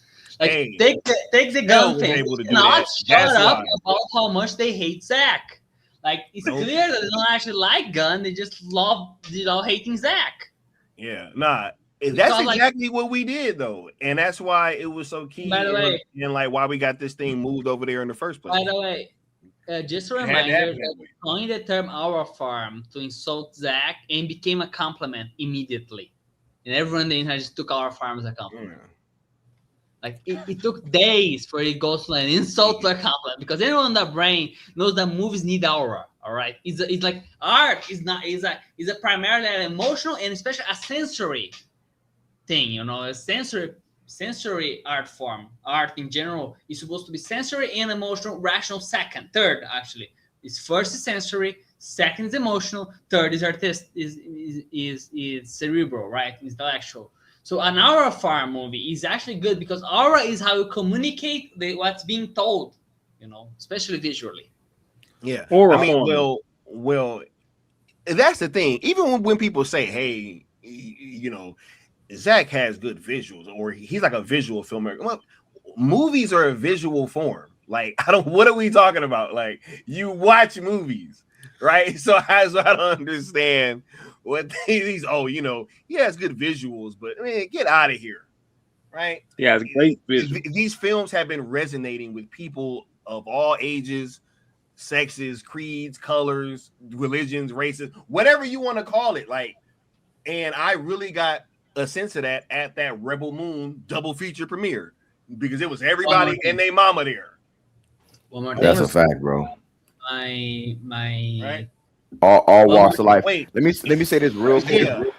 I was just gonna say because you and I both went live from there, bro, and they really tried to lie and say that it wasn't even no women there. So, man, shoot, right? There was a bunch of women there and a bunch of good-looking women there too. So, shout out to the fine, beautiful, you know what I'm saying, queens that roll up to Zack Snyder events because they were aplenty. You know what I'm saying?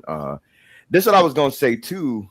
In addition to that, you know, we keep talking about the internet and how the internet, you know, has affected Zack Snyder's the narrative around him, the context around him, right? But at the end of the day, like, this was a studio planned situation and a studio funded situation where that was this day, right?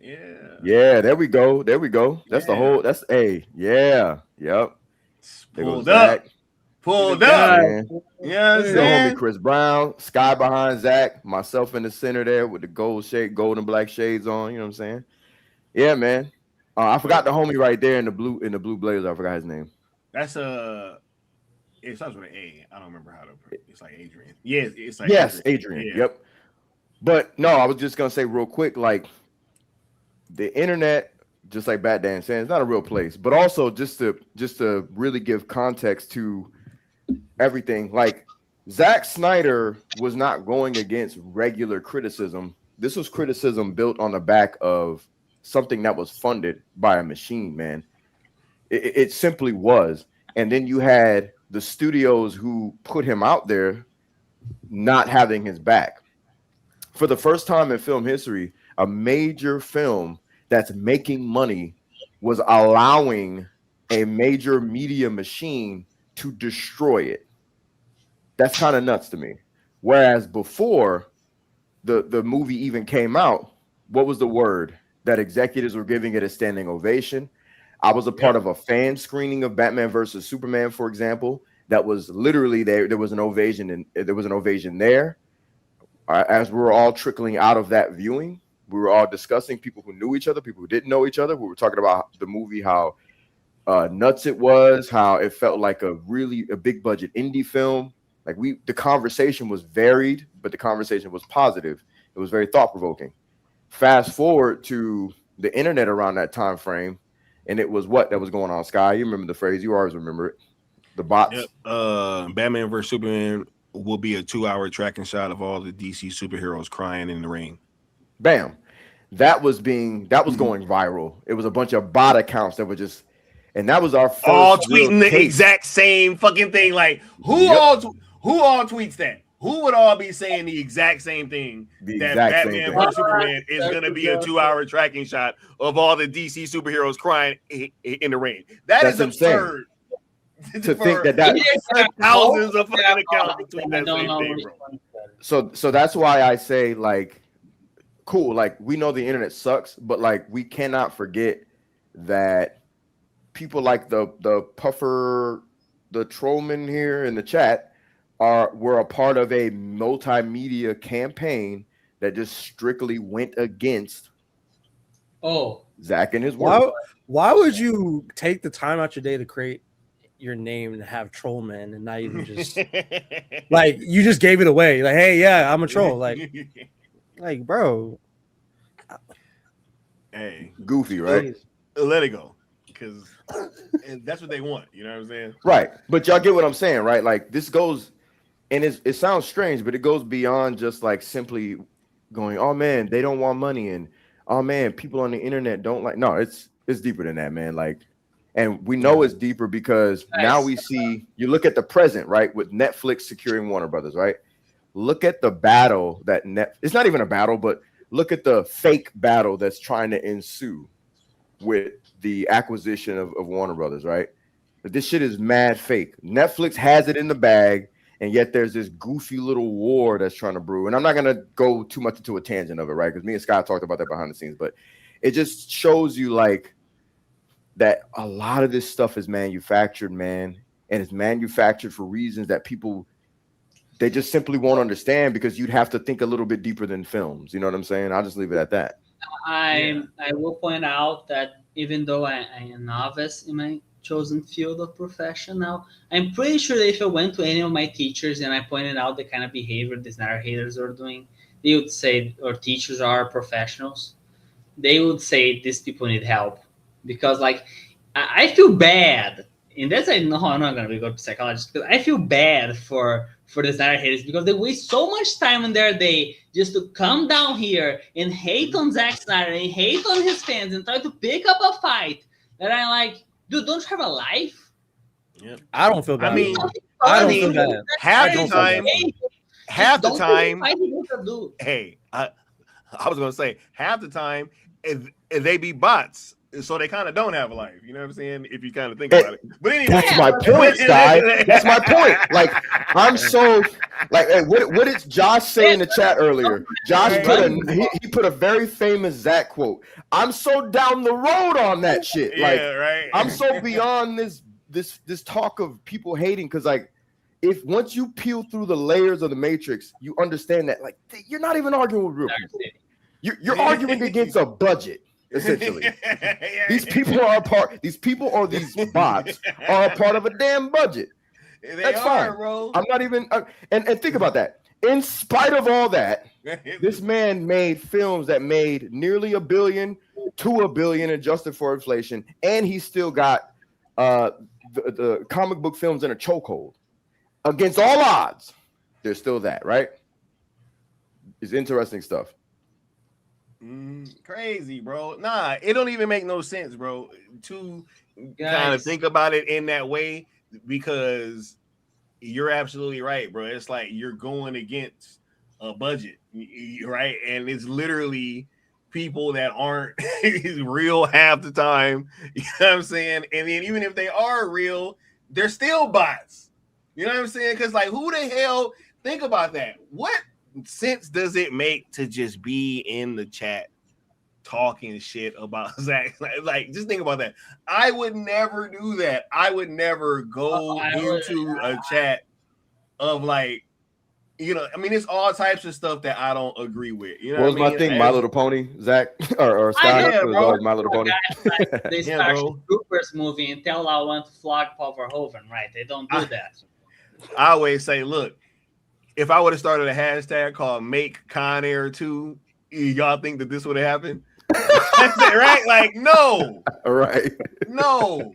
I could want Con Air 2 all I want, right? I was like, hey, get Nicolas Cage back, right? Try to bring back whoever, John Malkovich, bro, like whoever, right? Let's get some flashback, bro. I want Con Air 2. It would not be this issue. But for some reason, because I want ZSJL to, it's like, nah, you can't have that shit. And not only can you have it or not have it, but you're crazy for even thinking about that shit. You can't even ask. Just a reminder that trying to tell us how we're wasting our own time. So how do you do that? So anyone heard of Longmire Posse? Just so you guys be aware. So there was this TV show called Longmire. It's a Western, like a Sherlock Holmes with cowboys, with modern day cowboys. And it was like the guy was like this Sherlock Holmes type detective, but he was like a sheriff in a small town. And he would investigate murders and all that stuff and conspiracies. And the show got canceled in season 3, I think, 3 or 4. And what happened? The fans of this obscure like TV show about cowboys all got together and got a show renewed on Netflix. All right. So nobody complained that those guys were toxic, right? Right? Nobody complains they were toxic. Just we are toxic for wanting something that has precedent, you know. Crazy. Has precedent. Hey, have renewed stuff. Shout out to Integrity for bringing up that little fact when he was like, all we're asking for is a sequel. He said, and just think about that. There's no reason why we shouldn't just be able to get a sequel. like this shit already happened. It's already out.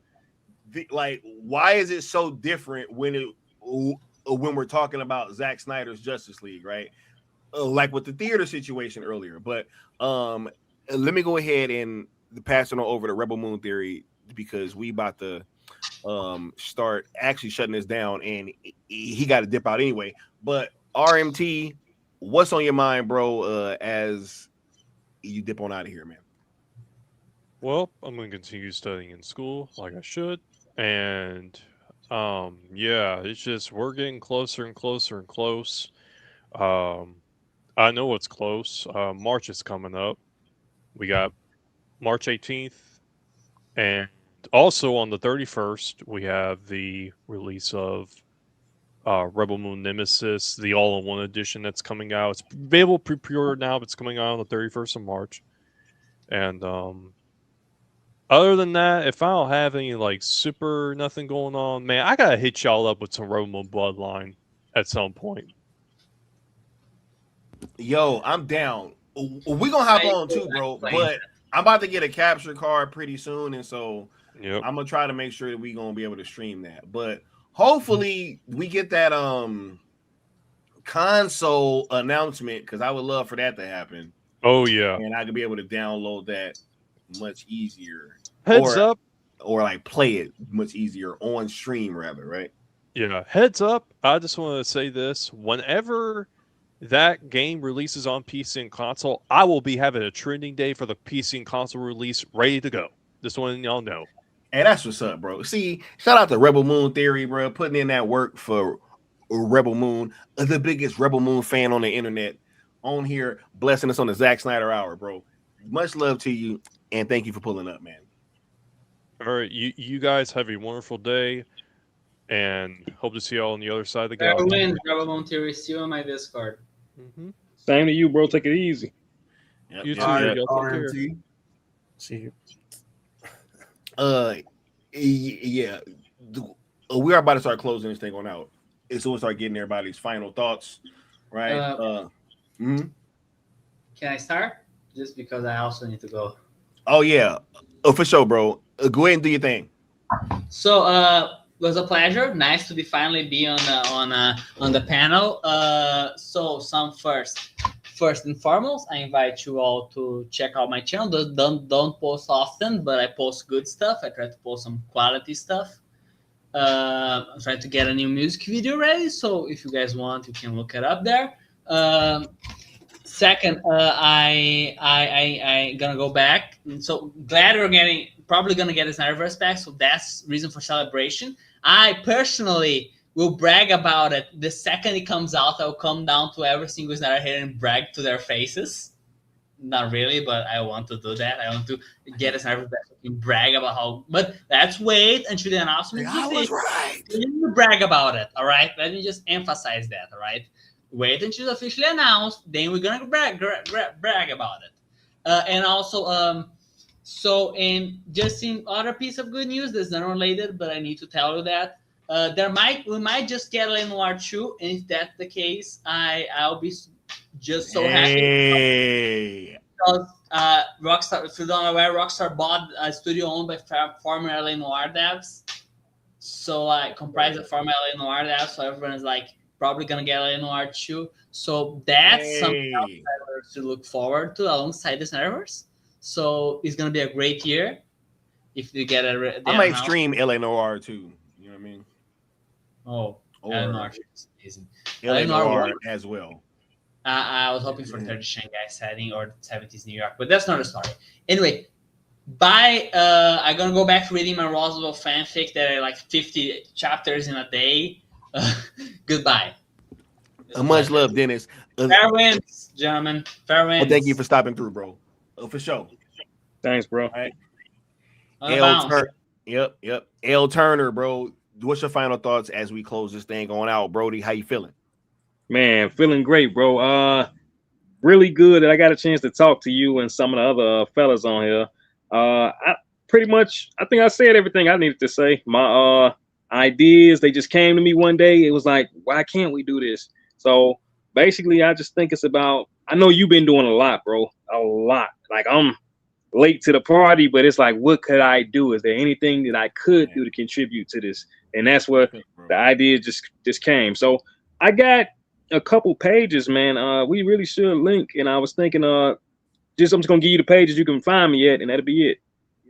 Hey, For sure. Hey, just hit me on social media, bro. You know what I'm saying? On Twitter, it's like at Skywalker Tweet or Skywalker the Jedi on Instagram. You know what I mean? Just go ahead and hit me, and then we can get it in, bro. Solid, bro. And thank you too for giving me a little platform to say, say my little ideas and share. Hopefully it could be a big thing. Anytime, bro. Anytime is any of these open panels. I just love having genuine conversations with people, even if they disagree, bro. Like, hey, people could pull up. When I put the link in the chat, that's for anybody to pull up. It's really just about having genuine conversations, but it is dope getting to talk to the fans and the super fans as well, right? Because I always want to make this a comfortable space for all the fans, right? Because that's what it is, man. We should all be allowed to celebrate and just talk about the stuff that we love, and each of us has something else that we can bring to the platform. So yeah, man, for sure. I got a domain name too. It's Snyder is ZSJL Global Theatrical Day.com. So basically, I don't know how long it's gonna be up and nothing like that. I ain't even officially finished with it, but it's published, and I'm excited about that. I just want to give us a place as a whole we can just come together, man. You say you get a theater, and they say we'll show the movie. You come online, you register your theater in your state, so everybody will know to go to that theater to watch it. Hey, for sure, bro. And I'm gonna try to pull this up later because I just tried it and I was having some issues. But yeah, we will definitely get on that. And much love, bro. Much appreciation too. Much love, bro. Peace. Yep. Peace. Hey, we got the good Austin stopping through unexpectedly, bro. What's going on, dog? Yo, you hear me good? Hey, much love, Brody. Sorry, y'all, I'm driving right now, but I had to hop on and give my thoughts before everything closed out here. What's popping, y'all? How's the panel doing today? Y'all been going for a while right now. We chilling, bro. We chilling, man. I'm feeling good. Matter of fact, I forgot. I gotta put my Clark Kent glasses on. You know what I'm saying? Because I gotta start using these for the blue light. You know what I'm saying? We getting that Clark Kent style on. You dig? We're cleaning up a little bit. A little update to the channel. A little update to the shows coming soon too. So. Nobody forget that. And while everyone is here, a nice reminder, I don't know how many times you said it, but we got the 3rd annual meetup coming this August in LA again. I'm trying to tell him, bro. Got that coming up. I'm trying to tell him. It's the last weekend. What is that? August 28th, I think it is. Yeah, it's usually like the 3rd weekend or so, or last weekend, whatever it is. Yep, August 28th through the 30th. So hey. I'll be popping a promo up for that. We'll be sending around a promo for that so people can see it, picture wise. But all contact details will go to Sky and everything. If anybody has any questions about where you gotta go and all that, Sky can help you out, obviously. And it's a lot of fun in LA. There's so much stuff to do too, and don't think that you got to come through and hang out with us the whole time. You hear me? Austin. What's good? I love this comment. It says, I love that we still call him good Austin. LOL. I'm pretty sure bad Austin doesn't exist anymore. Do you remember that, bro? Do you remember the bad Austin, bro? Do I remember that, bro? It was so easy to clown on that dude. Oh my God. It was too easy, bro. That, bro. I almost forgot. Talk about being banished to the shadow realm, dude. Oh my God. Sent to the shadow realm. To the phantom zone with his ass. Real life make it seem like he was just erased from existence, bro. That's what he is. I'm pretty sure he doesn't exist anymore. Go ahead, Austin. I'm sorry. He was lame, bro. I remember. That's when you right click and you hit end task on somebody. End that task real quick. That's what shut that down. No. That is definitely where that came from. I remember being in the chat for that, bro. Yeah, facts, bro. Oh, yeah, dude. I wasn't even on. You had to differentiate, man. Yep. Yeah, because it was like awesome. Yeah, because you had your name, and then I was like, wait a minute, like, Who's who? It kind of looked similar, and I was like, bro, who's who? Right? Because I don't remember. And then you put the good Austin. I was like, oh my god, that is classic. Y'all were like, there's one too many white Austins in here. What's going on? Bro. I can't keep my head straight. You can't differentiate, bro. Oh my god, that was hilarious, dog. Yeah, no, that's where the name comes from, and obviously, like, I hope people don't think that my name means that I have to be good or anything like that. It just comes from the fact that there's some bad ones out there. That is 100% where that came from. But nah, shout out to you for hosting this stream again and giving people a place to come through and share their love and share whatever, just share the moment, because there is a lot of people out there who still have love or are finding love for Snyder, but they don't have a spot. And they don't really know where everybody's chilling at, or if there is anybody else out there. So the fact that we keep doing it, obviously, is a testament to us and to you for keeping this a community of Snyder fans and keeping it a true community. You were talking about earlier, one thing that I hate is like people who have had all the information that we've had, but they refuse to cover certain things because it would refute their narrative, whatever they have going on or whatever they want to do. And just don't forget, everybody, FUD, fear, uncertainty, and doubt. Whenever you read something from your quote unquote favorite like personality out here, or favorite news source, or most preferred, whenever you read something and you feel FUD, you feel uncertainty or doubt, just know that's part of their playbook. Because like, positivity and cool, peace, stagnant, chilling, that doesn't really sell unless you're a country music star. Like, the only thing that sells is negativity and fear, and they gotta make sure that everything's moving up and down and there's uncertainty and oh my god, They create drama where there is none. And that's the whole thing with this whole white t-shirt. I'm sorry. I'm sorry, bro. That's the whole thing though with this the Paramount Netflix like thing. It's not even, that's what Leon said earlier, it's not even a battle. They're trying to make it a battle. That's what Hollywood and the whole media apparatus is so good. They're so good at putting on a show, man. All these theater kids, they really know how to put on a show, but that's all it is. And you have to remember that as a fan, when you read stuff or hear stuff or whatever. And even a couple of days ago or last week, like Congress was literally just shitting all over DC and the DCU and Ted Sarandos had to come out under oath and say those things. And where was the Ellisons? Wait. Go ahead. Where'd it go? Where? Yeah. Will this be a fully exclusive 45-day theatrical window? Fully exclusive to theaters, yes. And will this be self-enforced? In other words, if you fall short of that? That is the industry. It is the industry standard for self-enforcement. However, routinely, movies that underperform, the window moves a little bit. And Superman was a little shorter window, and Sinners was a little longer window, but they still could refer to it as a 45-day window. And so I guess the trend right now, though. By the way, that was not two separate comments. I'm tired of seeing people run off and say, "Oh no, it was two separate comments." No, that was one whole comment. So I'm gonna need to stop pushing that narrative. He talked about success and lack thereof, and he gave examples for both, and why you shorten and lengthen windows. You shorten the ones that suck, and you lengthen the ones that are going hard. Like, it's very simple, people. It's a tale as old as time. Men lie, women lie, but numbers don't lie.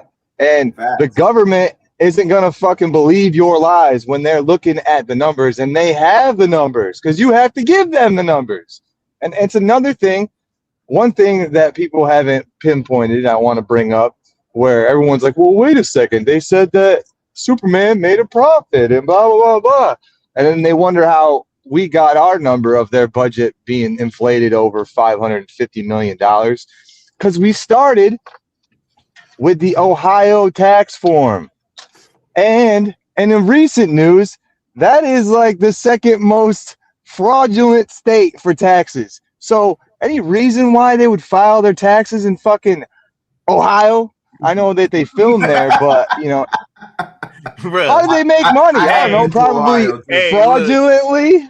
Look, we gonna cover that too, because they about to film the second one there, and bruh, they about to spend damn near just as much on the second one. This is what crazy. are we doing? That's what I'm saying. Like this is wild. L Turner. This is nasty. I got all the love, dude. I got all the love for L Turner because he's kind of like new to this situation, and he's like, man, money people, no, they care about money. They care about money. They do, and they don't care where they're getting it from. And if it's from the fucking government, guess what? That money cashes every time, anytime. So they would rather get money from the government if they can. What we're looking at is all of this stuff capital-wise. Well, they're losing money here, they're losing money there. Where are they getting tax breaks, though? Where are they getting money otherwise? So, yeah, Al Turner, you are right. If they're just looking at the money, Zack Snyder's Justice League would be the only thing we see in theaters right now. But that's not just what they're looking at. They're getting all sorts of money in all sorts of places. That's why it doesn't make sense. You can't make sense of it because we don't know half of what they're fucking doing with all this flipping around, doing this here in Ohio, filming in Cleveland, one of the worst fucking cities in the United States. All of Cleveland, but we all know, like, why the hell did LeBron move out of there? There was a reason for it. You know what I'm saying? Like, let's not right now. It's the truth. It's the truth. I'm sorry. It's the truth. I ain't gonna hold you. They're not even catching strays. This is real life. Like, right. Like, I've been to Ohio. Yeah. I feel it, bro. I'm just saying. Bro, Cleveland has not rocked since the Drew Carey show. That's all I'm saying. So that's for the old heads for that one. But I just wanted to say all that and pinpoint all that and get all that. Sorry for yelling people I was driving, but that's just something to consider when you're thinking about, like, oh, well, it makes sense. Yeah, it does make sense. And when it starts not to make sense, you have to wonder why. And that is the reason why, I believe. And that's why they're like, you can't just hemorrhage money all over the place and keep making movies like it's going out of style that nobody wants to see and just keep everything all hunky-dory. Like, how does that even happen?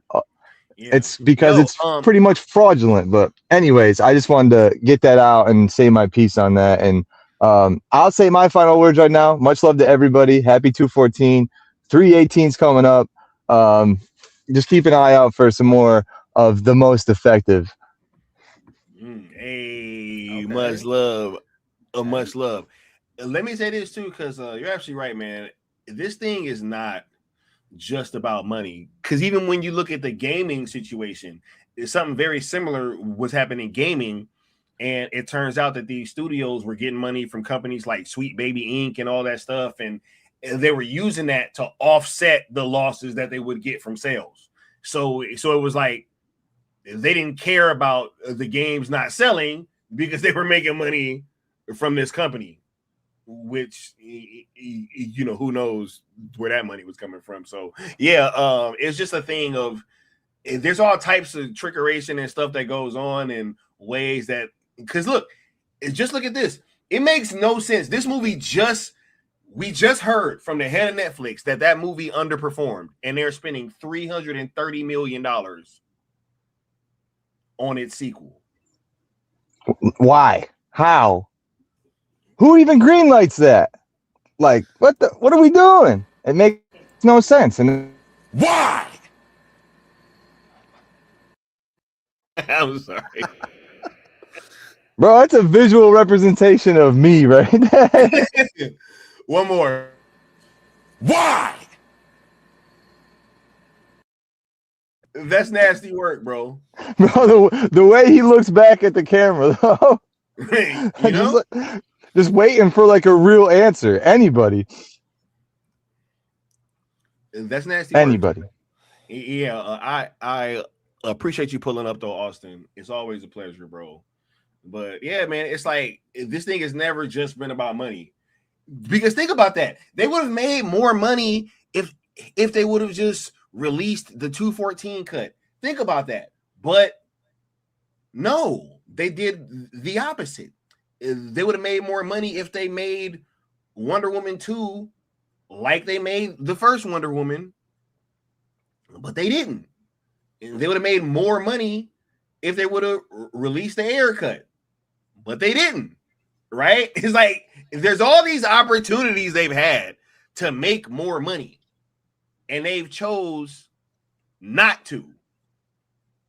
They saw the whole playbook of what Zack was doing. I mean, he was just following the comics, which makes Superman sort of a Christ-like figure. And you hear everyone, you know, oh, Zack Snyder was making Superman. No, he was just following what DC did and does with Superman, makes him a Christ-like figure. But they saw the whole playbook, and we know now that they moved on to Marvel. You know, they moved that whole script, gave it to Marvel of what Zack was going to do. Hey, what's better than bringing one person, one character back from the dead? Bringing a shit ton of them back from the dead, like Marvel did? Right? Hey. They just copied everything Zack was going to do. And to delude his message and to delude the overall message of what Superman is. But that's what I believe.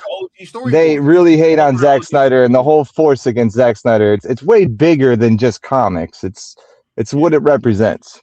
Yeah, no, the OG storyboards definitely played out in Endgame and Infinity War. 100%. Oh, 100%. 100%. There is no arguing that. But you were saying that Zack is like super close to the comics. So much so that there's stuff like this that exists. Onward for the glory of Darkseid and Apocalypse.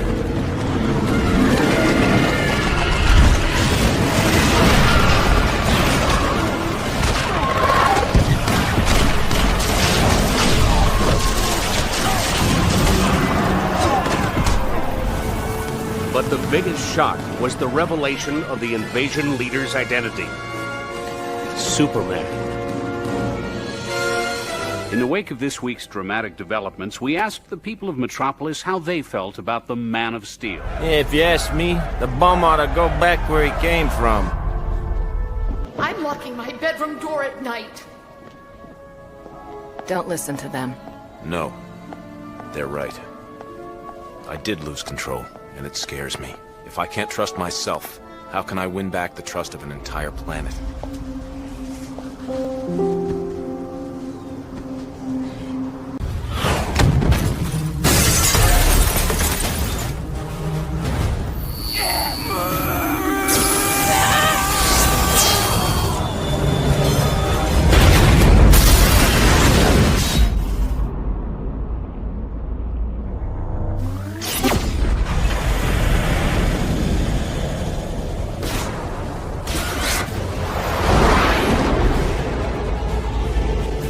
Lightning 1, request permission to unleash the hounds.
Yo, but they swear though, dog. They swear. This is why I can't take them seriously ever. Bruh, the world engine was crazy. Bro. Like, right? Like, I think we can all agree. The world engine was crazy. What a coincidence. Right? Like, who would have thought that would be? Who would have thought?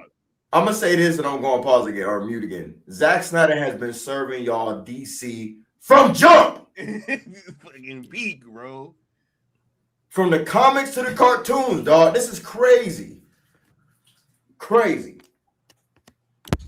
He said, word for word, bar for bar. For bar, bro. He took my whole flow. He said, word for word, bar for bar. Like I can't take you seriously, and you call yourself a real DC fan, and you're saying, nah, this is not comic accurate. What? Right? What? It makes no sense. Like, I'm literally looking at the same thing as you are. It's word for word, bar for bar. It's all right there, bro. Like, I shout out to KG crossover because I love that. That is my like favorite thing when people will say, or these so-called DC fans say, oh, it's not comic accurate. And I'm like, I just think of that clip. I'm like, what part of it is not comic accurate? Show me where nobody can show me it's not comic accurate. So why are we spitting this nonsense? I know some of it, I know most of it is bots, but the actual human people, show me where it is. Where is it? Oh man. I showed my pops the Snyder Cut, man. It tripped him out, bro. He was like, yo, that movie was off the fucking chain. Yo, he was like, yo, I'm locked in right now. He's like, bro, I'm locked in. Like, this is. He's like, how many action scenes was in that movie? I was like, yo, it's like a lot, huh? Because it is. That's why it just flows so well. Oh my goodness. Anyway, I just don't understand people choosing that other crap over this. It makes no sense. I've said it before and I'll say it again. Zack Snyder's universe, his DC universe, is a love letter to DC Comics in general. It just is. Mm-hmm. All this comic accurate. Man, look, if you peel through the cartoons and the movies that are cartoons that went straight to DVD, shout out to all those who were dope. That time period was awesome from the 90s to the early 2000s. If you peel through all that, that shit isn't completely comic accurate. They take liberties. Yeah. Yep. They're inspired by the comics. That's the whole point, right? Like, they even have their own. They take mad liberties, bro. They take mad liberties, dog. Fact. Civil War was nothing like the fucking comics. At all. You saw that. Don't get me started on that. That still pisses me off. And I like Civil War, but man, yeah. Like, keep going, Leon. Yeah. No, I was gonna say, and I was just even referring to like DC cartoons, not even like the Marvel shit. I thought you said Marvel. I was about to say what? I'm about to say, bro. They take mad liberties with. No. I might have by accident. My bad. I meant like that might have been me. DC, right? And Zack's work. Zack's work is a love letter to DC. And for those that argue about comic accuracy, DC's old stuff, the 90s animated stuff to the direct-to-DVD stuff, that stuff wasn't completely comic accurate. Some of it was, some of it wasn't. It's just inspired by the comics. You know what I'm saying? The stuff that was like, the stuff that just has good writing, whether it's on par or not, is just good. Like Crisis on Two Earths. Yeah. Is not comic accurate. It's very much inspired by that Grant Morrison comic, not even of the same name. That's how much liberties they took. And arguably, I rocks with the fucking cartoon better than the Grant Morrison John. Grant Morrison John is like the Injustice. I think it's called Earth 2, DC Earth 2 or something, Earth 3 or whatever. I don't know. It's a dope comic.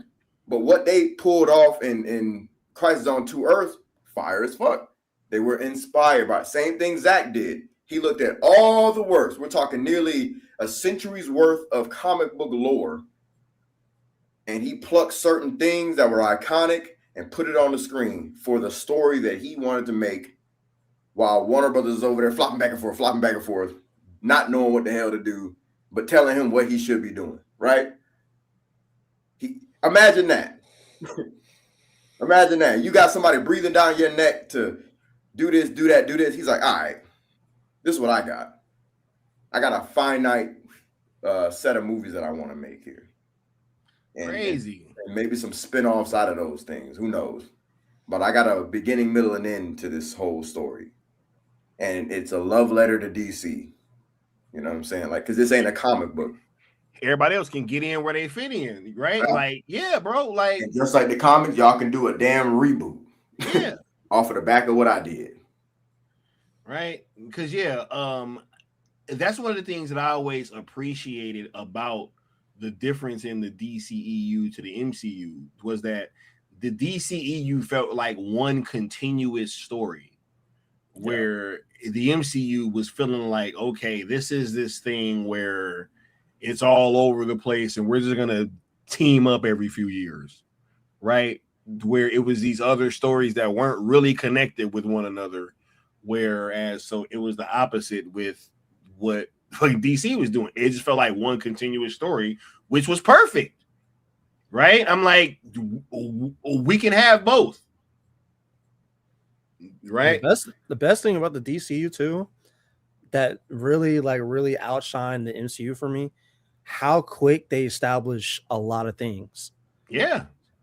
Like even when you get to Suicide Squad, we have so many villains. Like in what, like 3 or 4 movies, we have so many DC villains that we like ever seen.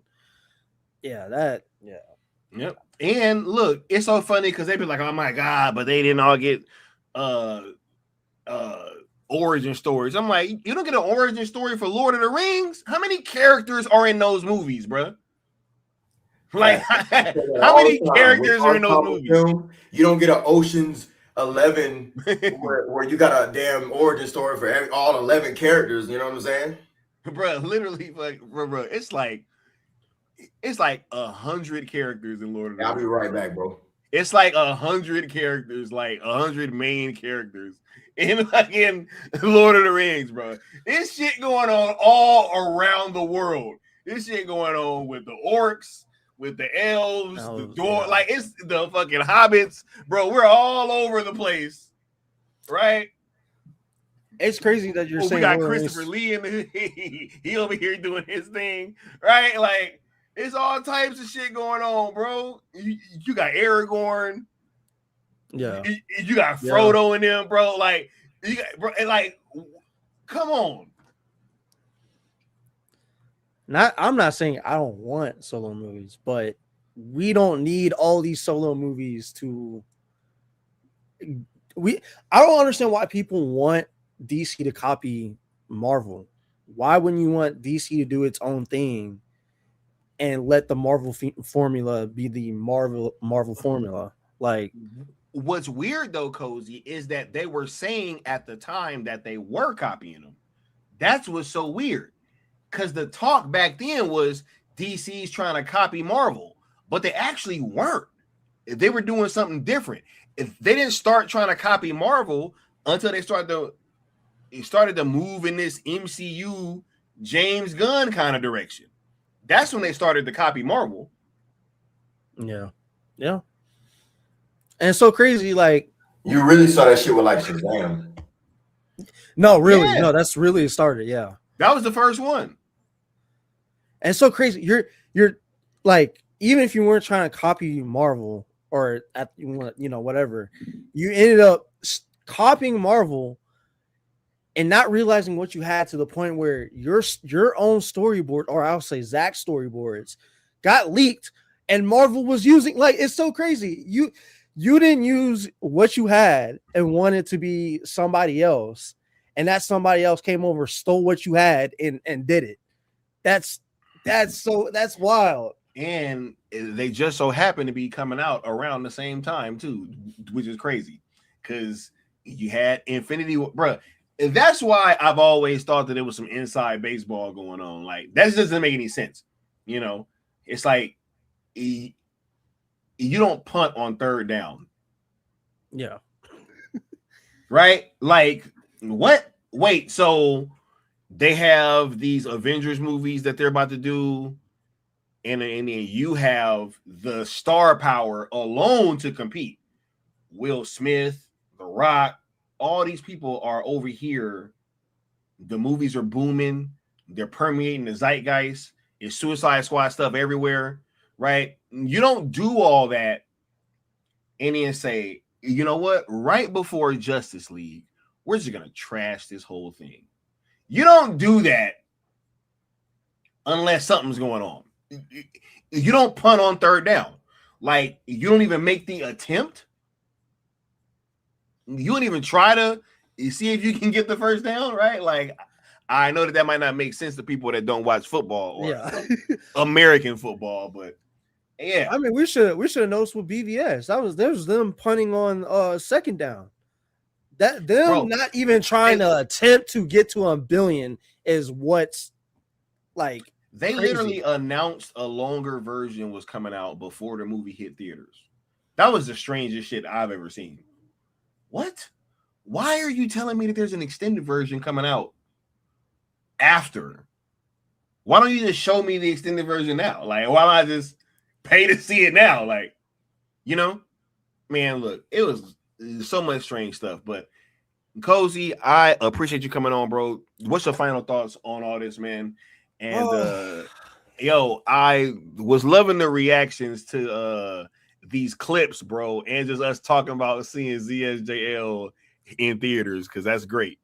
You know? I'm trying to be like Leon, man. I'm trying to be in the theater yelling like it should be no reason I have that energy seeing these Avengers films, but I can't have it for Zack's DC films. Yeah, that's so. My final words are, I want my refund. Shout out to Netflix, because Netflix is going to deliver my refund in IMAX. So I'm looking forward to that. I already accepted a long time ago this stuff was going to happen. I just didn't know how it was going to happen. So once again, shout out to Netflix. If you're a Snyder fan, you shouldn't be slandering Netflix at all. They're about to give you what you want. But hey, that Ted Sarandos comment was one comment, not two. And yeah, man, I'm looking forward to what the future is looking like. And yeah, man, if y'all want to know my platform, you already know my Twitter page, but my YouTube is Cozy's World, KOZY' World. I've already recorded stuff. I just need to edit them and upload them, but I have a bunch of other videos like reactions and all that, and a couple gaming videos, so you can check that out. And I plan to do more Twitter spaces, so be on the lookout for that. I want to also be involved in these conversations and you know, be around other people talking about this stuff. So yeah, and once again, appreciate you for letting me on the platform to talk and have a conversation with y'all. And I appreciate you, Sky, Leon, the cool table, for doing what y'all do. So yeah. Hey man, all gravy, bro. And anytime that it's an open panel, make sure to pull up. And were you talking about this comment? And will this be a fully exclusive 45-day theatrical window? Fully exclusive to theaters, yes. And will this be self-enforced? In other words, if you fall short of that?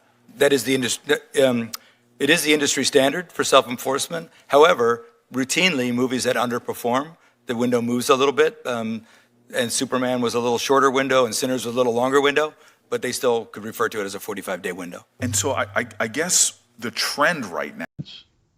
I did. Yeah, I did. I did.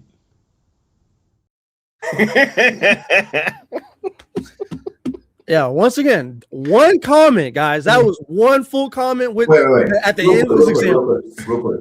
So are people trying to say that he said typically films that underperform get a the window gets adjusted, and then he gives two examples? So are people saying that Sinners was underperforming and it got a longer window?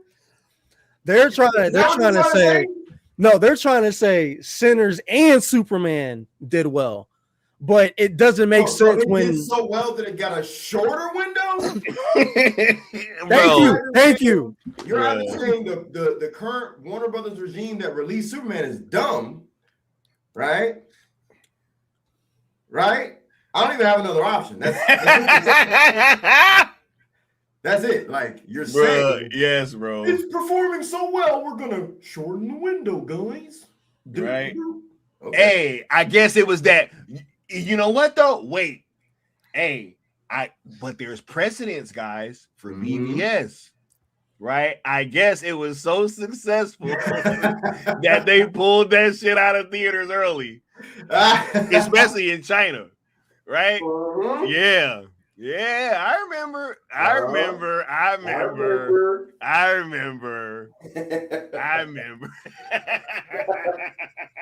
That's funny, bro. Ooh. This is a funny world we live in, doggy. This is a funny world we live in.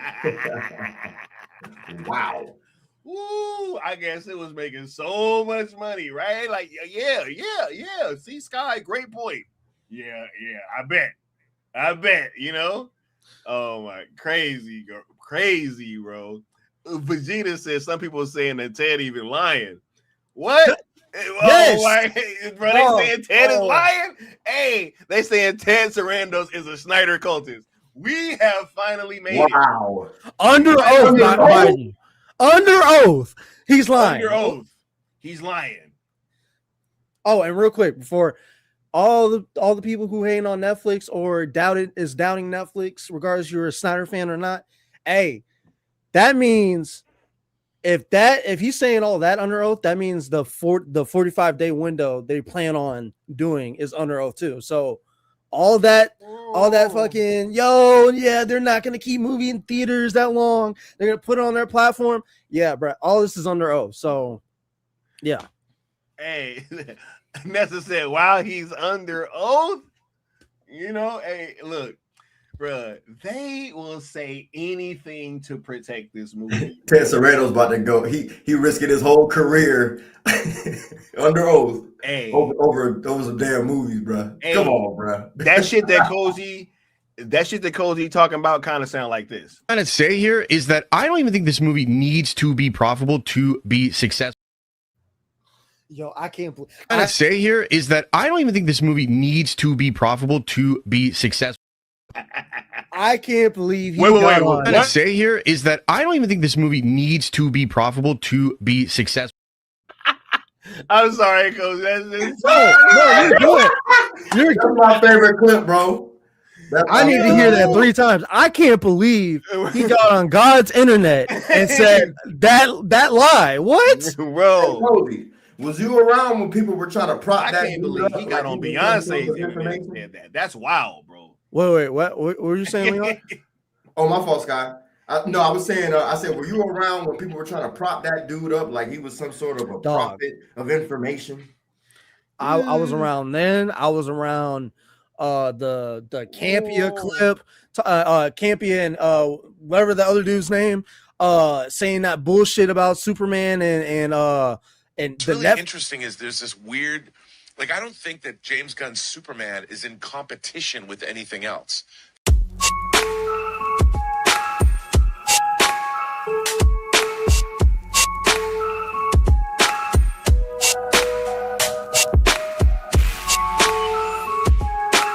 Because this movie has to be the definitive Superman movie.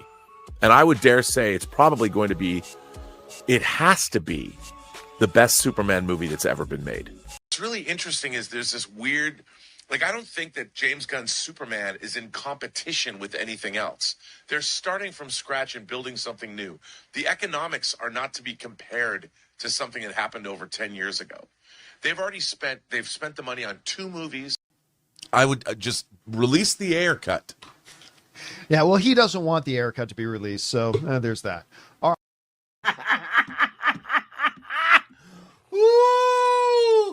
Right, that's on Beyonce's internet. Bro, that's what I'm about to say, bro. That's what I'm about to say.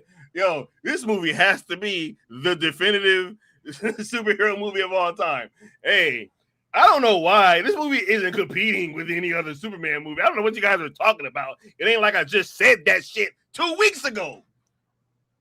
So it's cool. It's cool if it did well, y'all would have compared it against Man of Steel. But when it's failing, Oh no, hey, no, you can't use that movie. You can't use Man of Steel. I'm gonna tell y'all something, and I this the theme that I've been saying, man. Like, I'm gonna need everybody in the chat to wake up. Not saying y'all ain't. I'm just saying that shit is a psyop. Did y'all see that shit? He literally said what it's competing with and what it has to do, and then came out and said it don't. Then you got the other goofball talking about the movie doesn't have to be profitable in order to be successful. And then he's on the internet trashing James Gunn. Same dude that was twerking. That's why I say y'all ain't fighting real people, whether they're real people or not. You're fighting a budget when you're online arguing with these motherfuckers. I'm not saying don't engage. I'm just saying know who you engaging with. Hey, this is facts, yo. This is I'm telling you, the best day on the internet is when they announce Zack is back officially. Dog, oh my God. that's gonna be the start of their nightmare and the start of, oh my God, that's gonna be the best day. Oh my God, I'm ready for that. Hey man, look, these days are gonna be glorious, bro. Oh yeah, these days are gonna be glorious, you know. But nah, I want to appreciate you for coming on, Cozy. Yeah, appreciate super dope, y'all bro. for having me, man. So yeah, man. Shout out to chat. Shout out to the cool table. And until next time, guys. Yeah, until next time, bro. We got the homie Apex Lux. What's your final thoughts, bro? This has been an epic stream, bro. I appreciate y'all doing this, Sky. I appreciate you doing this. You know what I'm saying? This was a beautiful, unexpected thing. You know, I saw the thumbnail. I was like, oh shit, we got a 214 stream. You know what I'm saying? Like, yeah, man.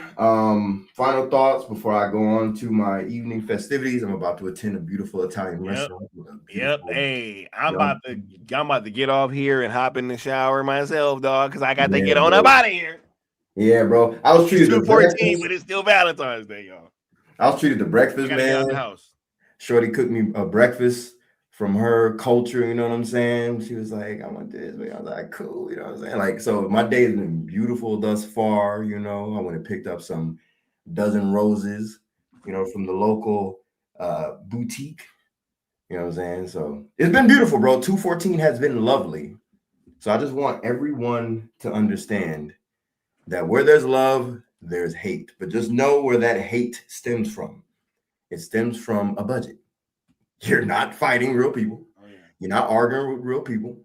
So with that, engage with caution and steer your energy towards what we've been doing, man. You know what I'm saying? Them hashtags that's been killing the game and bringing new life, man. It is now ZSJL on Netflix. SnyderVerse on Netflix.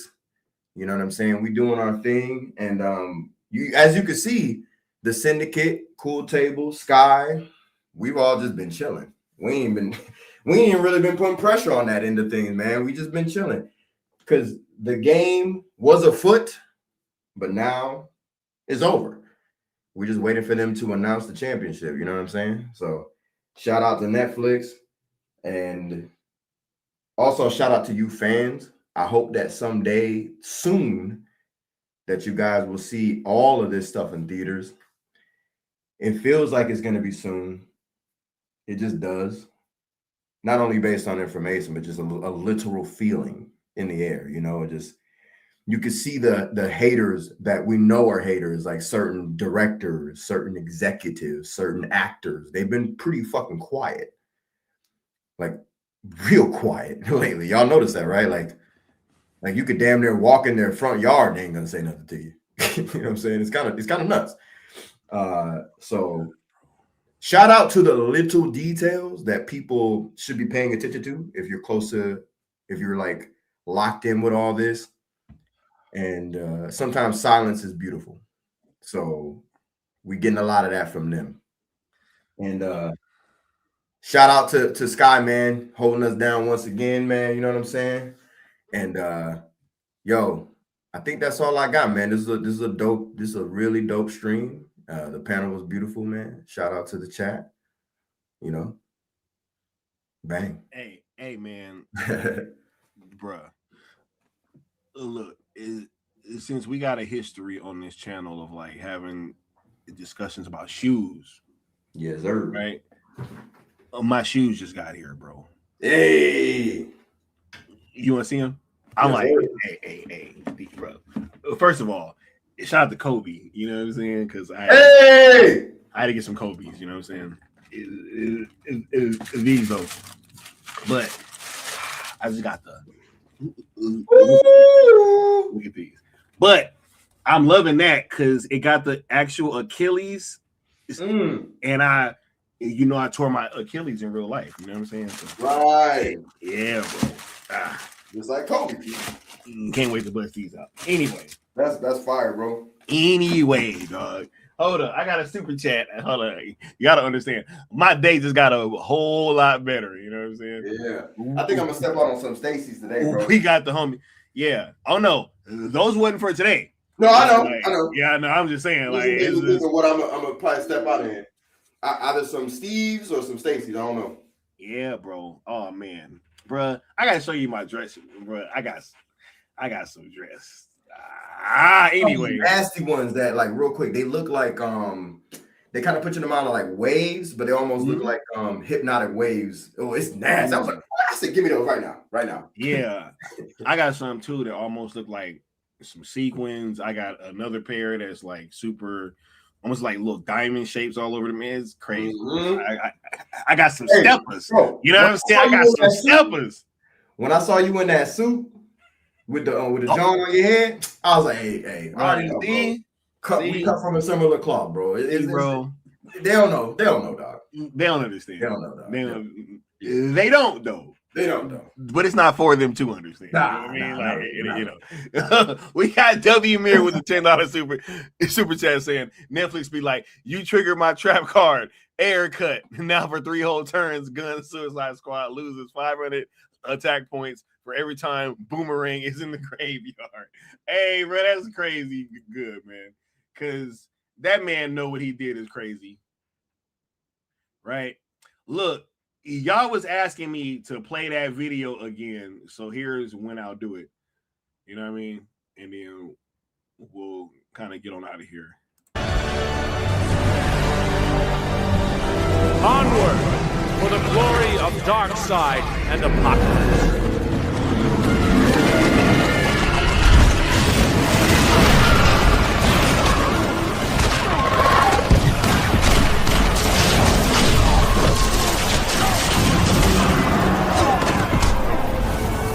But the biggest shock was the revelation of the invasion leader's identity.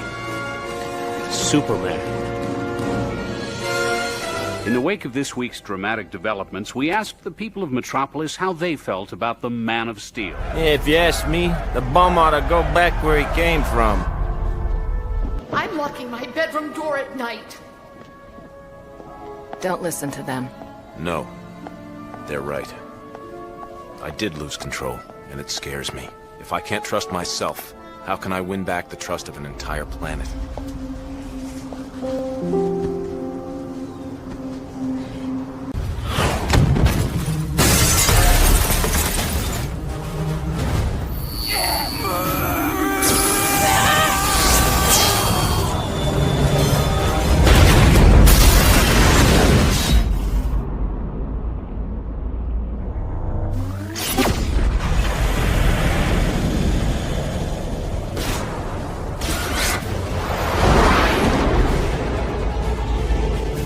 Lightning 1, request permission to unleash the hounds.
I love the sip of coffee too, bro. It's like perfect exclamation mark. on y'all heads, you know what I mean? But yeah, we're gonna get at y'all next time, man. I want to thank everybody that came on the platform, from Rebel Moon Theory, Josh Herrera, L Turner, Bat Dan, who else pulled up? Dennis Medina, Cozy, Apex, Austin, Necron. Everybody is that pulled up and made a appearance. I hope I didn't miss anybody. Did I? But yeah, much love and appreciation. Happy 2/14 day. Happy Valentine's Day. Appreciate y'all, and we're gonna catch y'all next time. Peace. Bang.